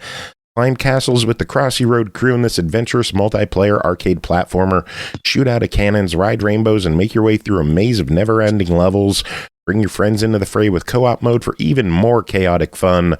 Bri and Jacob, both of you check this one out. Bri, how about you start? What is Crossy Road Castle? I have a question. Why did the chicken cross the road? Oh, God. Oh, no. To play with friends, of course, like this horse. Of course. Of course. So, yeah, Crossy Road Castle is a platforming party for 1 to 4 players. It features online... It features online cross-platform play, which you can turn off if you prefer, and local co-op too. Besides playing as a chicken, there are 4 or 5 unlocked characters to start with, like a cat and a giraffe, or maybe the giraffe was one I unlocked later. I don't remember now. You can unlock nearly 30. You were the cat? Nice. I unlocked a pig. I was playing with that for a while. No, mostly I played with the horse, the Unihorse. Yeah, I did that too. I liked the horse with the top hat on, man. That was great. But yeah, you can unlock like 30 or maybe even more over time, which I'll explain in a second, including a crab, a crow. There was a capybara. There's a rubber duck and a cute little dino. And what kind of party would it be without a bunch of silly hats to dress it up? You also collect stickers and hats as you go by completing achievements and tasks. You can buy things in the prize machine. Oh my goodness. As you go through the game, you collect 2 kinds of coins. There's tokens and there's coins. The gold machine gives you hats. The tokens give you new characters. And talking about skins and prizes, there are no microtransactions. Yeah. Which is a beautiful thing with this game. Yeah. But there are ways to earn things. There are weekly challenges. I did the weekly challenge last week. It reminded me a little bit of Rayman Legends challenges, which I would say is a good thing. Oh, yeah. Huh, yeah, right? That is a good point. Yeah. Because at the end of the week, you get a reward for being, the best that you did. You get a little, stamp, and ta-da! But yeah, last week it was to get through 20 levels as fast as you can. This week there's a crossover invasion with Among Us, where you do 20 levels as fast as you can. But some levels you do tasks, and other levels you're the imposter, and you have to bop the other crewmates. And that was fun. That was a nice surprise this week. There are also weekly tasks in the challenge that earn you characters and other rewards. So now I actually have 2 characters unlocked. I have the crewmate and the imposter. So if you haven't played it already this week, yeah, you can, and there is a sus chicken as one of the rewards. So yes. But yeah, I haven't really talked about the gameplay. This is a platformer. You're trying to climb a tower. It's as simple as that. You can run and you can jump. There are 10 towers to conquer, and the levels in the towers are procedurally generated. So you'll have levels you recognize, but they're not always in the same order. And they tend to come in. I didn't quite get that the first time. Like the first time through. Well, I mean, I guess that would have been my second time through. I was just like, this doesn't quite look right. And I was doing some action that time it didn't, it wouldn't affect the level in any way. I forget what it specifically was, but yeah, that threw me for a loop the first time. Yeah, and then they come in groups of 10 levels on a theme. So you'll have a bunch of buttons that make platforms appear or disappear, or you'll get people mover platforms or jump pads.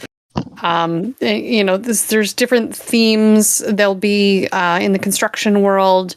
I think there's a lot of levels where you'll have swinging balls of doom, and then the next 10. Oh my gosh! And then the next. And then the next level, you'll have a lot of things where you're trying to make platforms disappear, or not platforms, but blockades disappear by pressing buttons and things. Although sometimes you needed those platforms to disappear because then it would ditch all the enemies and stuff. Exactly. And there's a lot of leeway too. You can take your time with the level and kill all the enemies. You can speed through. You can take your time and get all the coins. There's no real time penalty in the main game, unless you're playing online and then you're making everybody wait for you. In the Sandcastle Shores Tower, you'll need to knock a beach ball into buttons to remove obstacles. In Unihorse Castle, you might need to ride rainbows and jump on clouds to maneuver around. In the Wind-Up Workshop, you need to travel through pipes to find the right way to the exit. There's really a lot of variety going on between the different towers and then the levels within the towers. And there are obstacles that will injure you too, like enemies and lasers and cannons and spikes. And when you get hit, you start a level over with 1 less heart. You have 3 hearts, but every 10 levels you can buy back hearts for 100 coins a piece. So if you want all the cool hats, which cost 500 a piece to get out of the machine, you've got to conserve your health or make shorter runs and just not worry about dying and rack up those coins. Which is what I did. Yeah. Online mode, I got to play a little bit of, or just online, not mode, but just with people randomly online.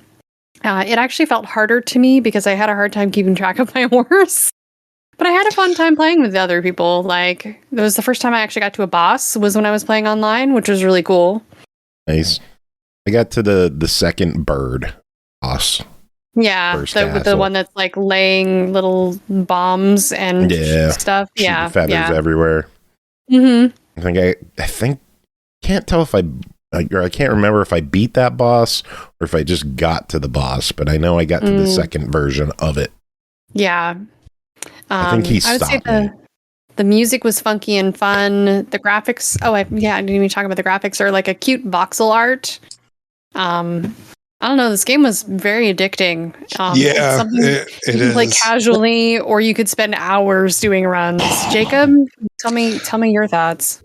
Yeah, I mean, it's a lot of chaotic fun. Part of it is trying to figure out how exactly the levels work. And I do appreciate that it does shake things up without, how do I want to, it shakes it up without ruining the vibe or the spirit of the game. Cause in all reality, this is kind of like a 2D Fall Guys, kind of game. And, one of the things that actually bothers me with Fall Guys is that it is such a different beast from when I first started playing. A bunch of the levels, they just feel like they fit anymore, and it just feels like this jumbled mess. Meanwhile, this thing, like anything that like it's new, it feels fresh, but at the same time, it feels like it belongs. I don't know if you had to play a level with like a laser rising up to the top and like you have to avoid it. Yeah. And stuff. Yeah. Like it's just like they randomly throw that in there, and you know, it does. It's to keep you from getting bored. And I really do appreciate the fact that it is like a procedurally generated level, unlike because I mean not the levels that are procedurally generated, it's the order of the levels. The runs are procedurally generated. Sorry. The order of them. My kids actually played this on mobile before, and like so when I was like, oh yeah, I have to play this, they're like, oh yeah, we played that like last year. Like, okay, great. Crossy Road or Crossy Road Castle? I think isn't Crossy Road like completely different to Castle? I never played the phone game. I don't know. The original. Yeah. I don't know, but it's just like I could see how my kids totally got like, you know, how they got into this. It's a lot of fast-paced fun without being too overwhelming, you know? Yeah, well, let's talk about price on this one. Let's say it together. Jacob, how much is it? I don't know. I didn't listen. Yeah, I was going to quiz you on the price. Bri, how much is it? It's $19.99. What are your thoughts on it for that price since you paid attention? I think that's a great price. I think you're getting a lot of content. It's a lot of fun. I love the idea that I can play this with friends on different platforms as well. So yeah. Yeah, I agree with that. It's definitely worth the $20. There's a lot of fun to be had with this one. I'm going to have something playing in the background. No. I mean, like, it's I've got a fan overhead. I hear it on your, I hear something in the background on your. I don't know what it is because I don't hear anything. Oh, like shoot. You know what? We've got a fair going across the street. I hear the fair then. Yeah, I hear music. Okay. What the hell is that music playing? Yeah. My township, it's their 100th anniversary of the fair, and so like this is a big thing this year. Yeah, we had our funnel cake earlier today. Ooh, I haven't had one of those in forever. Oh my god, I love funnel cake. And like there was like a big pot. There was a how much does the funnel cake cost, Jacob? I don't know. Jess went over there. I was at work. All right, let's move on. Next game to talk about is PICOPARK 2, developed and published by TECOPARK. Released September 12th on Xbox One, Series X and S, and Windows Store for $8.99. Previously released on the Switch. PICOPARK is back with all new levels. Play 2 to 8 players locally or online in this co-op action puzzle game. Jacob and Bri, both you played this. Jacob, start us off. What is PICOPARK 2? PICOPARK 2 is this multiplayer game, a platformer, really. Well, sometimes it's a platformer, other times it's like a 2D action game, but either way. Anyway, so the whole thing with, damn it, Simber's making fun of me about the price. Anyway. Deservedly so. Whatever. Anyway, so puzzle platformer. Just throwing in my 2 cents there. Yeah, that works. Yeah, that one works too. But it's either you by yourself or with a team, are trying to move through all these levels, get from point A to point B, avoiding dangers, getting keys, knocking down obstacles, that kind of stuff. And yeah, you just have to move through the whole world. Now, the thing is that there is no in-game chat other than like some phrases that you can make your character say as word bubbles. But unless you're in a party online, which is what we ended up having to set up to do, there's no way for you to talk with everyone else. And so I'm not going to lie. Like I played it once in a party and once without being in a party, and holy God, like the game is already frustrating enough, and it's not bad. I mean, it's not like the game's fault. The game's fine, but it's just like trying to get the party, that was 5 people. You know, those kind of stuff were hard enough, and we could talk to each other. Getting 8 people to go along, oh my God. Like, that... Do you like pounding sand? Because you're going to be doing a lot of that. Bri, what are your thoughts on the game? So, unfortunately, I didn't get to play much of the game because it was dashboarding for me. Yeah, we were running into a lot of issues with you. Yeah, I still never figured that out because I did it on PC as well. But I watched a lot of other people playing the game so that I could get an idea of what was going on. And there was... I like that they had, you know, basic in-game communications like stop and go and sorry, because, you know, someone inevitably was going to die, and, like, you know, they were going to be the reason you failed a level. Oh my God. Level, I don't remember if it was 11-3 or 17-3, but oh my God. That level with 7 other people. Oh God, that thing was such a nightmare. It was so bad. It was like this, like, cannon that was like spitting all these like little balls at us, and then all of a sudden it turned into these like huge, like, kind of like tentacle waves, and just, oh my God, I'm gonna have like bad flashbacks from this thing.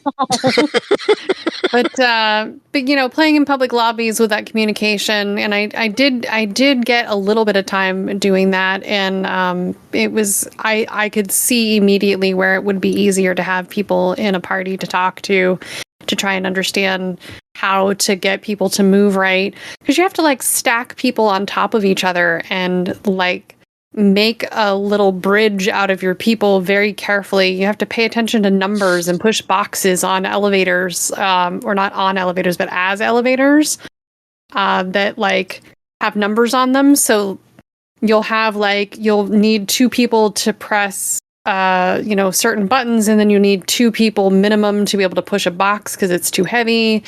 And then, you know, you'll have an elevator that moves when you have, you know, 2 people on it, but you need to get 8 people on it. So you got to stack weird so that they only count as like 2 people on the platform. And I don't know, it was just it was a lot going on. It's really cool problem solving, and it looks especially because it doesn't tell you anything either.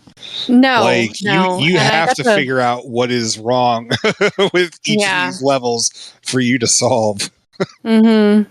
Yeah. You know who I wish we could get on this review? Carnage.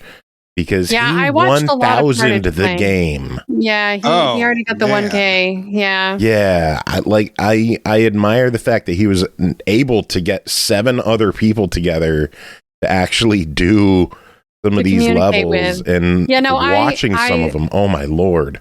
I lurked about 8 hours of streams over 2 days, watching them try and get through the main game and then through the Dark World.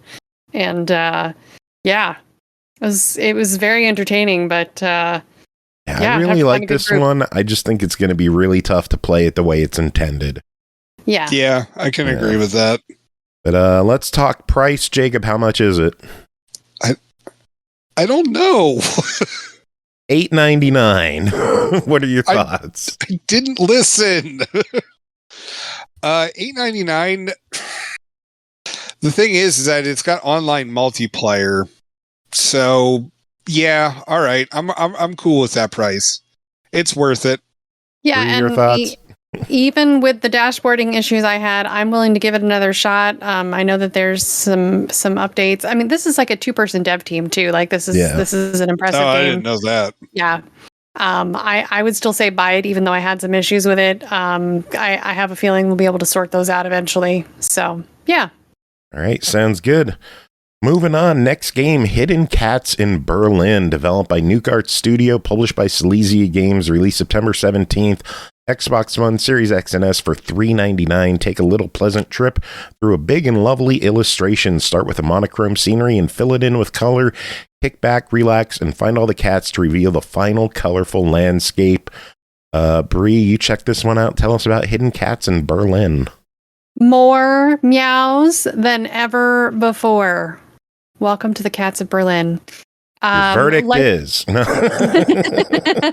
That's all I needed to hear. Games, I know, right? There's a giant hidden cat scene with tons of cats to find, along with special cats and city people. There are 2 modes, normal and advanced. In normal, you get the 120 cats in fixed positions. Advanced gives you 200 kitties to find in random positions. You also find special cats to unlock hints and the bonus levels, and there are 20 city people to find. The main scene is huge. You can zoom in and out. There are moving vehicles for you to find cats on, and the scene starts out with no color, but once you find all the cats in an area like a building, it colors in so you know to look elsewhere. When you're zoomed in, you can hear different sounds like traffic or store noises in the area you're hovering over, which is really neat. The city people are dressed in traditional garb, represent famous people from the area, and the cats are in windows, on buildings, in the bushes, hanging from things, and you get meows every time you find one. Yay. And then you finish the scene, you're greeted with fireworks, and there's just a ton of cool things to see in there. There's tons of historic buildings, comical people, cute cats. And then once you find all the special cats in advanced mode, you gain access to the 6 bonus levels with 50 to 100 kittens to find in each. And this is something I don't think I've ever differentiated before on one of these reviews, is that they're actually kittens in the bonus levels and not cats. Oh. It's a different art style. But that they're supposed to be kittens, and that's part of why they're in such like goofy little locations, and they're such smaller cats to find. But there are smaller scenes where the kittens will be hidden behind things that will move. They'll like wiggle a little to help you figure out where. So if you see the movement, you go to that movement, and you press around the area, and you'll find a little hidden cat there. And you get to go to places like the Berlin Wall, the butcher shop, the train station to find all of those cuties. Like in Hidden Cats in Rome, there is a special, even bigger bonus level. This one is called the Underground Party, where you have 100 city people and 100 cats to find at a giant concert. It's full of goths, punks, and even some goth punks. There were some cyber goths. I'm just naming, some of the people that caught my eye. The scene will take you a while, though, because you can only find the people 4 at a time, as indicated in the picture window in the top right. Oh, no, still. Yeah. But all told, there's nearly 1,000 things to find between cats and interesting people. I had a lot of fun with this one, like I have with all the others. And there's more games coming in the future. Hopefully they'll be ported over. Joe, did you get any good news about that? I did. Nukearts, one of their upcoming games, is Hidden Cats in Tokyo, and our very own Piddle Bear is going to be in the game. That is awesome. They held a contest where people could go on their Discord and on their Instagram, I think. Yeah, it was Instagram. And share some pictures of their cats. I shared pictures of Peanut, Potato, Peaches, and Piddles. And Piddles won, and Piddles is going to be one of 6 fan cats in the game. Yay! Yay! I'm so happy about that. Like, Piddles went from nearly losing her from cancer this year to being in a game. That is awesome. And I cried when I got the news. Like, I love Piddles so much. Like, she's our baby, she's our oldest right now. And I'm just so happy for her. Bean, what do you think? Yeah, exactly. Bri, the game's $4. What are your thoughts? Please buy it. It's amazing. I agree. I agree so much that I actually funded this one for the show. We never heard back on a review copy for this one. So Silesia, we love you. Let us check out your future games. I know there's more cats coming, so we love you. Bri, that's it for you. Yes. We're going to let you get going just in time for your stream. Awesome. Yar. Yar. Yar. Yar. Any fun sailing plans? I don't know. Whatever the guys are doing, I'm so out of it right now. It's I'm gonna show up and do the thing. There's gonna be pirating stuff. It'll be fine. Nice. Well, do you have any final words before we let you go?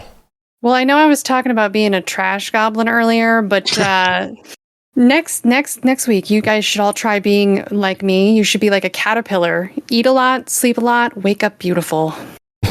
I do wake up beautiful every morning. All right.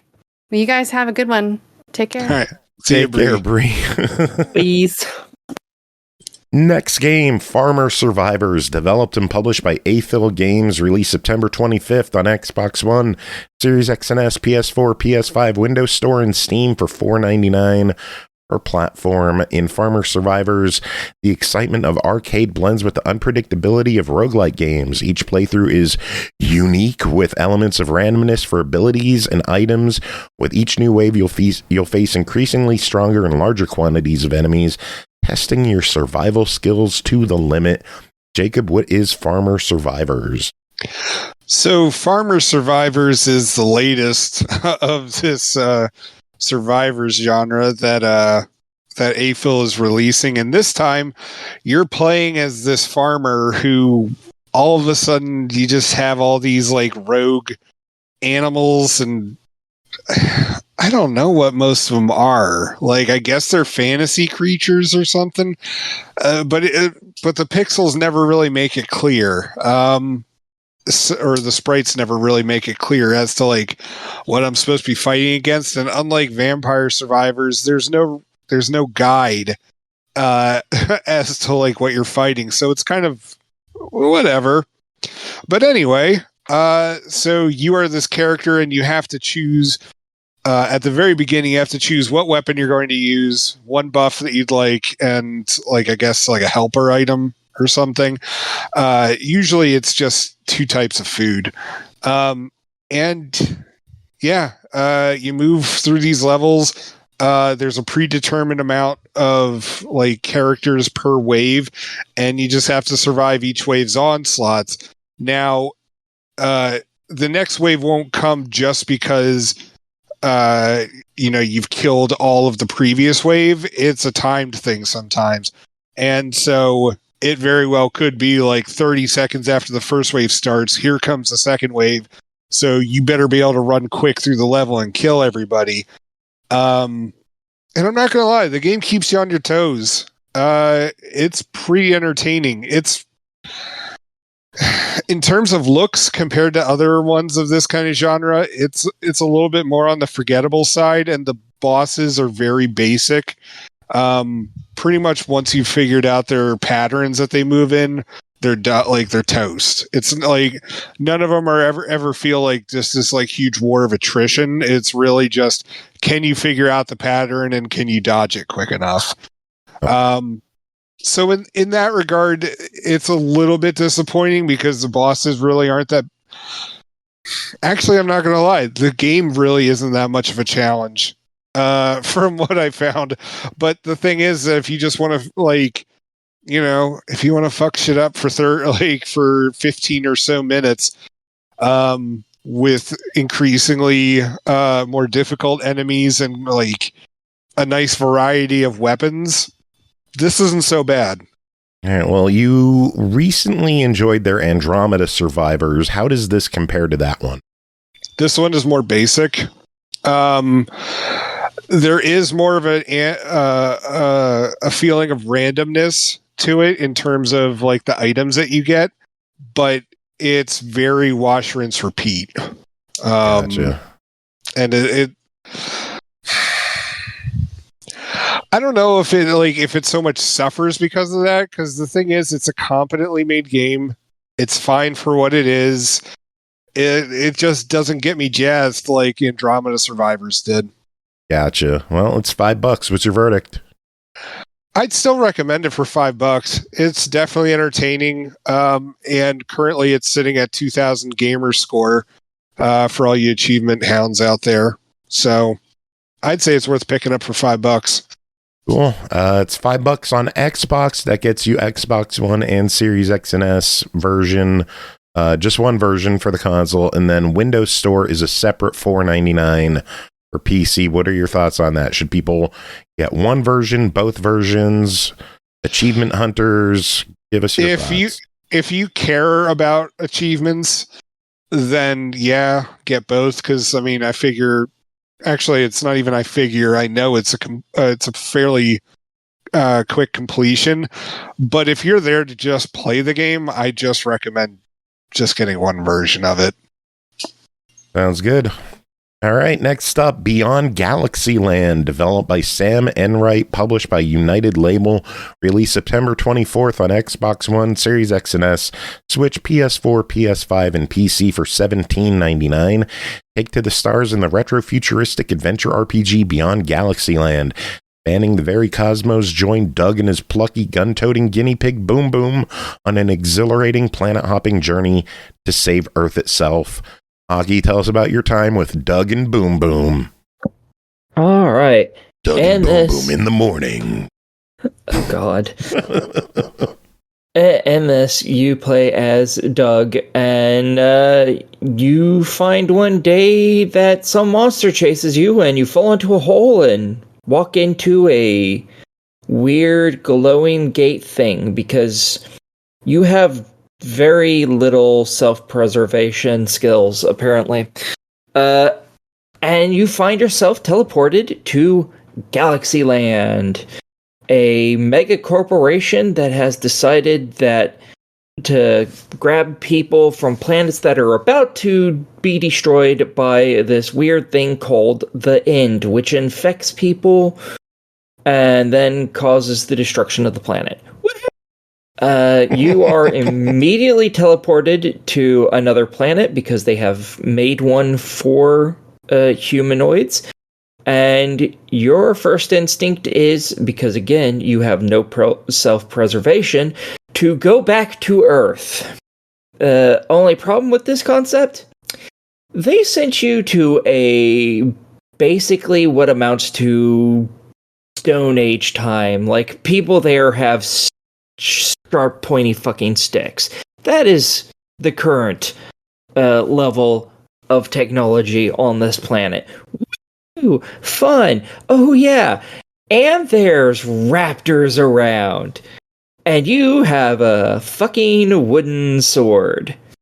Go you. They have also turned your pet guinea pig into a monstrosity, realistically speaking. They decided to uplift it. For those of you who don't know what uplifting is, it is where basically you take something that is a dumb animal and give it human levels of intelligence. And they also happen to make it fairly large size as well, so it's the size of a small child. Oh, and they gave it a gun. A laser gun, whilst they left you with a wooden fucking sword. Fuck your life. So yeah, the entire thing is you trying to get back home and trying to get off this planet, which doesn't take too long to get off planet, thankfully. And then you start scurrying around this area. You start off being able to visit a few planets. You have to level up through combat in order to stand a chance on some of the planets. And each planet, it lists what level to what level you should be at, so that makes life easier. When you see the higher level, that's for some specific bosses that you can find in there. So if you're not that level, don't fuck around and don't find out, really. Trust me, you don't. And yeah, you end up finding some other companions that will join you to create a full roster of 3 people. Some of them come and go, and then come back and stay, hopefully. And it's a fun little game. The combat's pretty simple. It's all turn-based, a la old Final Fantasy games. And you get just standard attacks. As you play through the game, you get some other abilities that unlock. Some of the more fun ones, at least for me, is the steal ability, which allows you to steal only one item could be stolen from an enemy, but it's a 100% chance.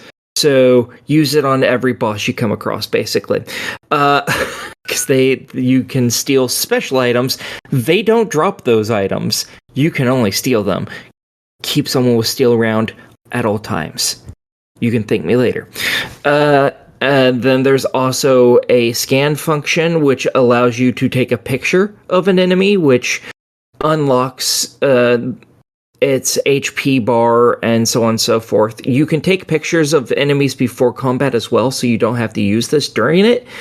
Sometimes you don't get that option. You're just an unlucky little shit. After all, you have a wooden fucking sword. So, and the last one is, for some enemies, you get to capture them.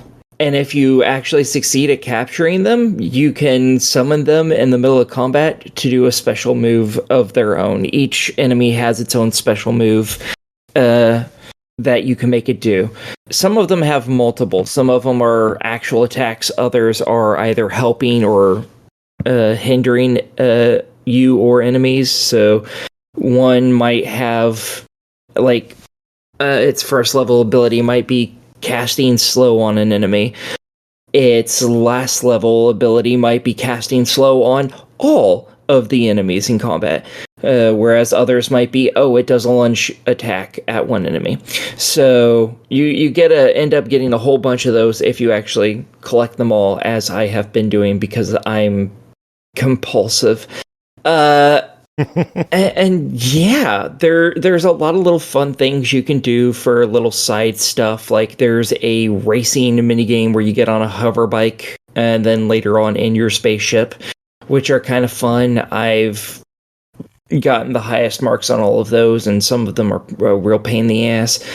There's, little collectibles you can find. There's only 16 of them, but they're a real pain in the ass to find. I'm missing one currently, and it's driving me out of my fucking mind. And yeah, it's not a super long game. If you decide to ignore lots of the side quests and stuff, it can be done pretty quickly.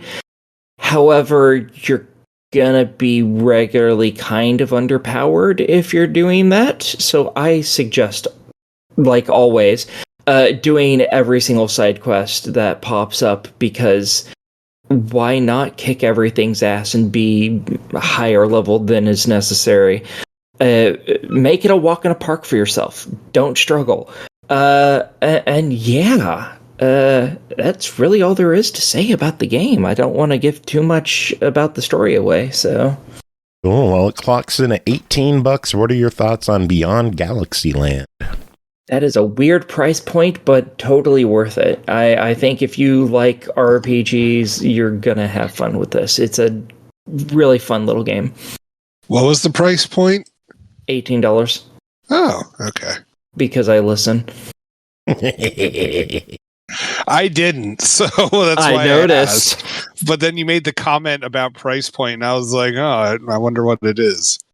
Yeah, you're a winner. It's almost like listening helps. All right, well, we got one final game to talk about tonight, and it's time to go to Kids Corner. Norg, take it away. Kids Corner! With Jacob and friends!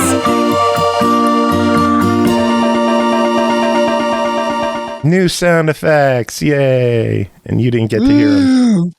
No, I didn't. Yeah, last game is Matchbox Driving Adventures, developed by Casual Brothers, published by Outright Games. Released September 20th on Xbox One, Series X and S, Switch, PS4, PS5, and PC. For Jacob, how much?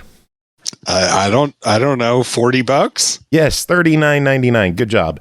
Jump into your vehicle and use your imagination to tackle missions and win races, navigate dynamic landscapes, earn medals, and drive your adventure. Jacob, tell us about Matchbox Driving Adventures. So, Matchbox Driving Adventures. First off, do you ever recall a Matchbox video game title before this? Like, Hot Wheels has had them. But I don't know. Like, and I know Micro Machines used to have a bunch of them back in the 90s, but like, yeah, like I think this might be the first time that like there's ever been a Matchbox game. Anywho, at least on Xbox, that's the only one showing up on TA. Well, I mean, yeah, I didn't figure either of those. All right, yeah. Anywho, so setting it apart differently from other driving and racing games. This one is fairly mission-based. There is a story mode where you're on this island that, amazingly enough, has all sorts of different environments. to travel around with, like a beach or a volcano or a snow thing, and a snow thing, a snow place, whatever. But interestingly enough, unlike other racing games, all right, so I guess I wouldn't say unlike, because I mean, technically Forza and like Burnout Paradise also do this kind of stuff. But in terms of a kid's game, it actually felt quite different. But you actually have to drive down these highways to and from the various areas that you're allowed to race around in. And by doing that, you can unlock extra points, which will help you unlock other cars that, after you've completed a mission for the first time, you can then run around in like whatever car you want most of the time. But so there's various settings, and as I said, it's mission based. So sometimes it's as simple as you have to outrun this sandstorm, or you have to pick up all of these fossils before a volcano explodes or something like that, or there's a bunch of car accidents and you as an ambulance have to like swing by each of these car accidents, which doesn't really quite make sense in terms of how ambulance drivers actually operate, but whatever, not going to question it too much. Creative license. Yeah. And it's not so much like the level layout isn't good, but it, like, some of the cars are just like an absolute bear to drive, like the ambulance, and some of the missions that you have to do are these chase missions where you'll have to hit the opposing car X amount of times, like it could be 6 or 10 or 12, something like that. And those missions are an absolute pain because you have 3 minutes to do it, and if you don't cheese it just right, then you can go for like over a minute without ever seeing the other the car that you're supposed to be catching pull up away with. from you really quick. I found the best way to do those is to like pit maneuver them and kind of lock them onto you. Yep.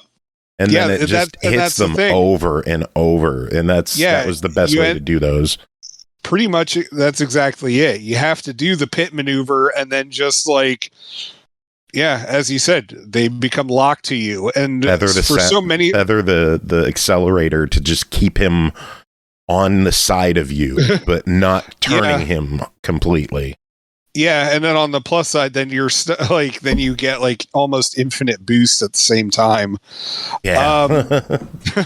But it got pretty frustrating on some of those missions, and like it ended up having to be like I was doing everything that I thought was right, like with all of the different driving games that I've played across different series, and there was one time, like the level, I just had to throw on the drive assist, like, and it felt ridiculous, like drive assist is something made for 3-year-olds. Why the heck am I 39 and having to toss it on with this one?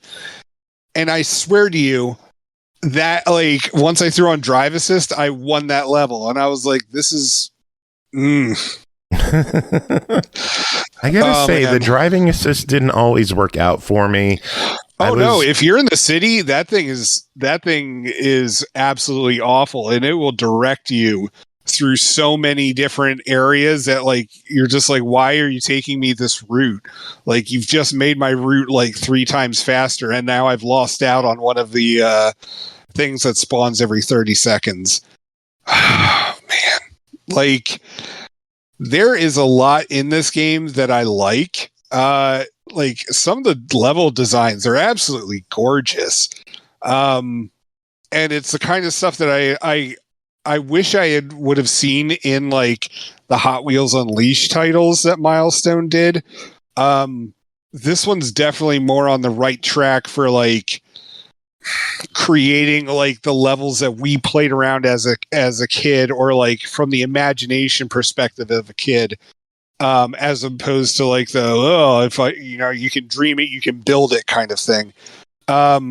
this one's definitely more on the adventure base, but it's just driving in some of these things is so rough, and the driving mechanic is really what screws it up, which of course for a driving game that I didn't think the driving was too bad. I think there were a few vehicles, especially early in the game, that were kind of rough to handle, and it confused me that you would like start the game with a truck that handles poorly. But yeah, going with the mail truck, that's a unique choice. Yeah, that was a choice that I would not have gone with. Yeah, I would have gone with a better handling vehicle to start the game and ease people or also like a more exciting mission too. Deliver the mail. Like, well, I can understand the first mission not being like, all right, yeah, fair. I mean, I guess if you wanted to like take it slow as like a hand holding kind of thing, I don't know. For a thing like this where you're playing as a kid, like I think you'd want that first level to be more of like an excitement kind of thing. Like not necessarily open up with like a volcano, but maybe. Well, let's not forget, most kids racing games start off with a tutorial that teaches you how to press the R button. True, but at the same time, not every game needs that either.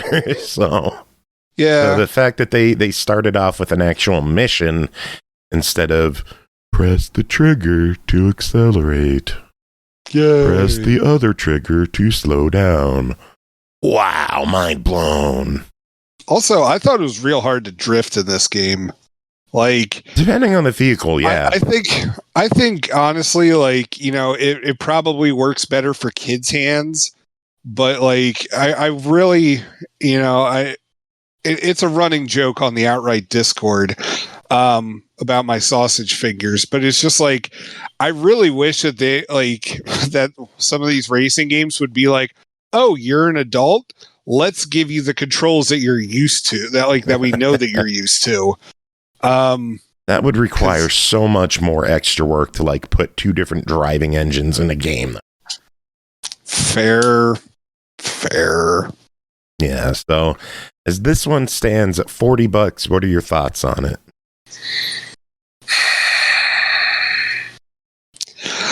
I'm not gonna lie, this caused a lot more frustration than enjoyment. I'd put this as a try it. Maybe wait for a sale. I wasn't as much of a fan of this one. I'm the opposite. I really enjoyed this one. I thought it was one of the better driving games that they've put out. I like the variety of the missions. Hold on. The other driving games that they've put out, that's Ryan's World and Paw Patrol and Giganosaurus. Yeah, that's what we're comparing this to. It's kids games. I'm not going to compare this to Forza Horizon. That's not fair to this game. I wouldn't either. But at the same time, like, those are games that are aimed more at like 3 to 4 year olds. This one's supposed to be a little bit beefier. I mean, it still has the same assists. It feels like it's the same. Like, instead of being 3 to 4, it's like 7 to 8. I mean, yeah, but a parent with kids will tell you those are huge differences. Okay, and I lived as a kid. I know the differences. No, I think you were just born as an adult already with old man with no hair. I wish. Benjamin Button. Yeah, I like this one though. I thought it was a pretty cool game. I think it's one of the better outright racing games. I like the variety in the game, the visuals in the game, the mission. The vision, honestly, like some of the levels were absolutely beautiful. No. Like the jungle and the volcano ones, like those were very nicely done. Yeah. Like honestly, like I kind of felt like the city and the snow ones were a little uninspired, but yeah, like honestly, like some of these levels I wanted to like stop and just like look around. Yeah. They're really well done. But yeah, I guess that is it for this episode. Thanks again for everyone for coming on, hanging out, being here. Thanks to Bri for being here. Thanks to all the companies that sent us games like Outright Games that we're brand ambassadors for. So Woo! Thanks to that. Music this episode. I'm going to play another song off of the Flowstone Saga soundtrack that we had an interview last episode. So we're going to play something from there. And we'll be back next episode with more stupid stuff. Does anyone have any final words to end the show? I mean, stupid stuff is what we excel at. That is true. Zaki still alive? Of course I am. Oh, dang. This is just children's game section, so I keep my mouth shut. Yeah. Well, I mean, Joe, could we make every episode a children's game section then? I mean, for the next month, it's gonna be. Let's be fair. Oof. Outright's got a big October. Yeah, they do. Yeah, they do. I'm not gonna lie. I'm looking forward to Monster High. We know.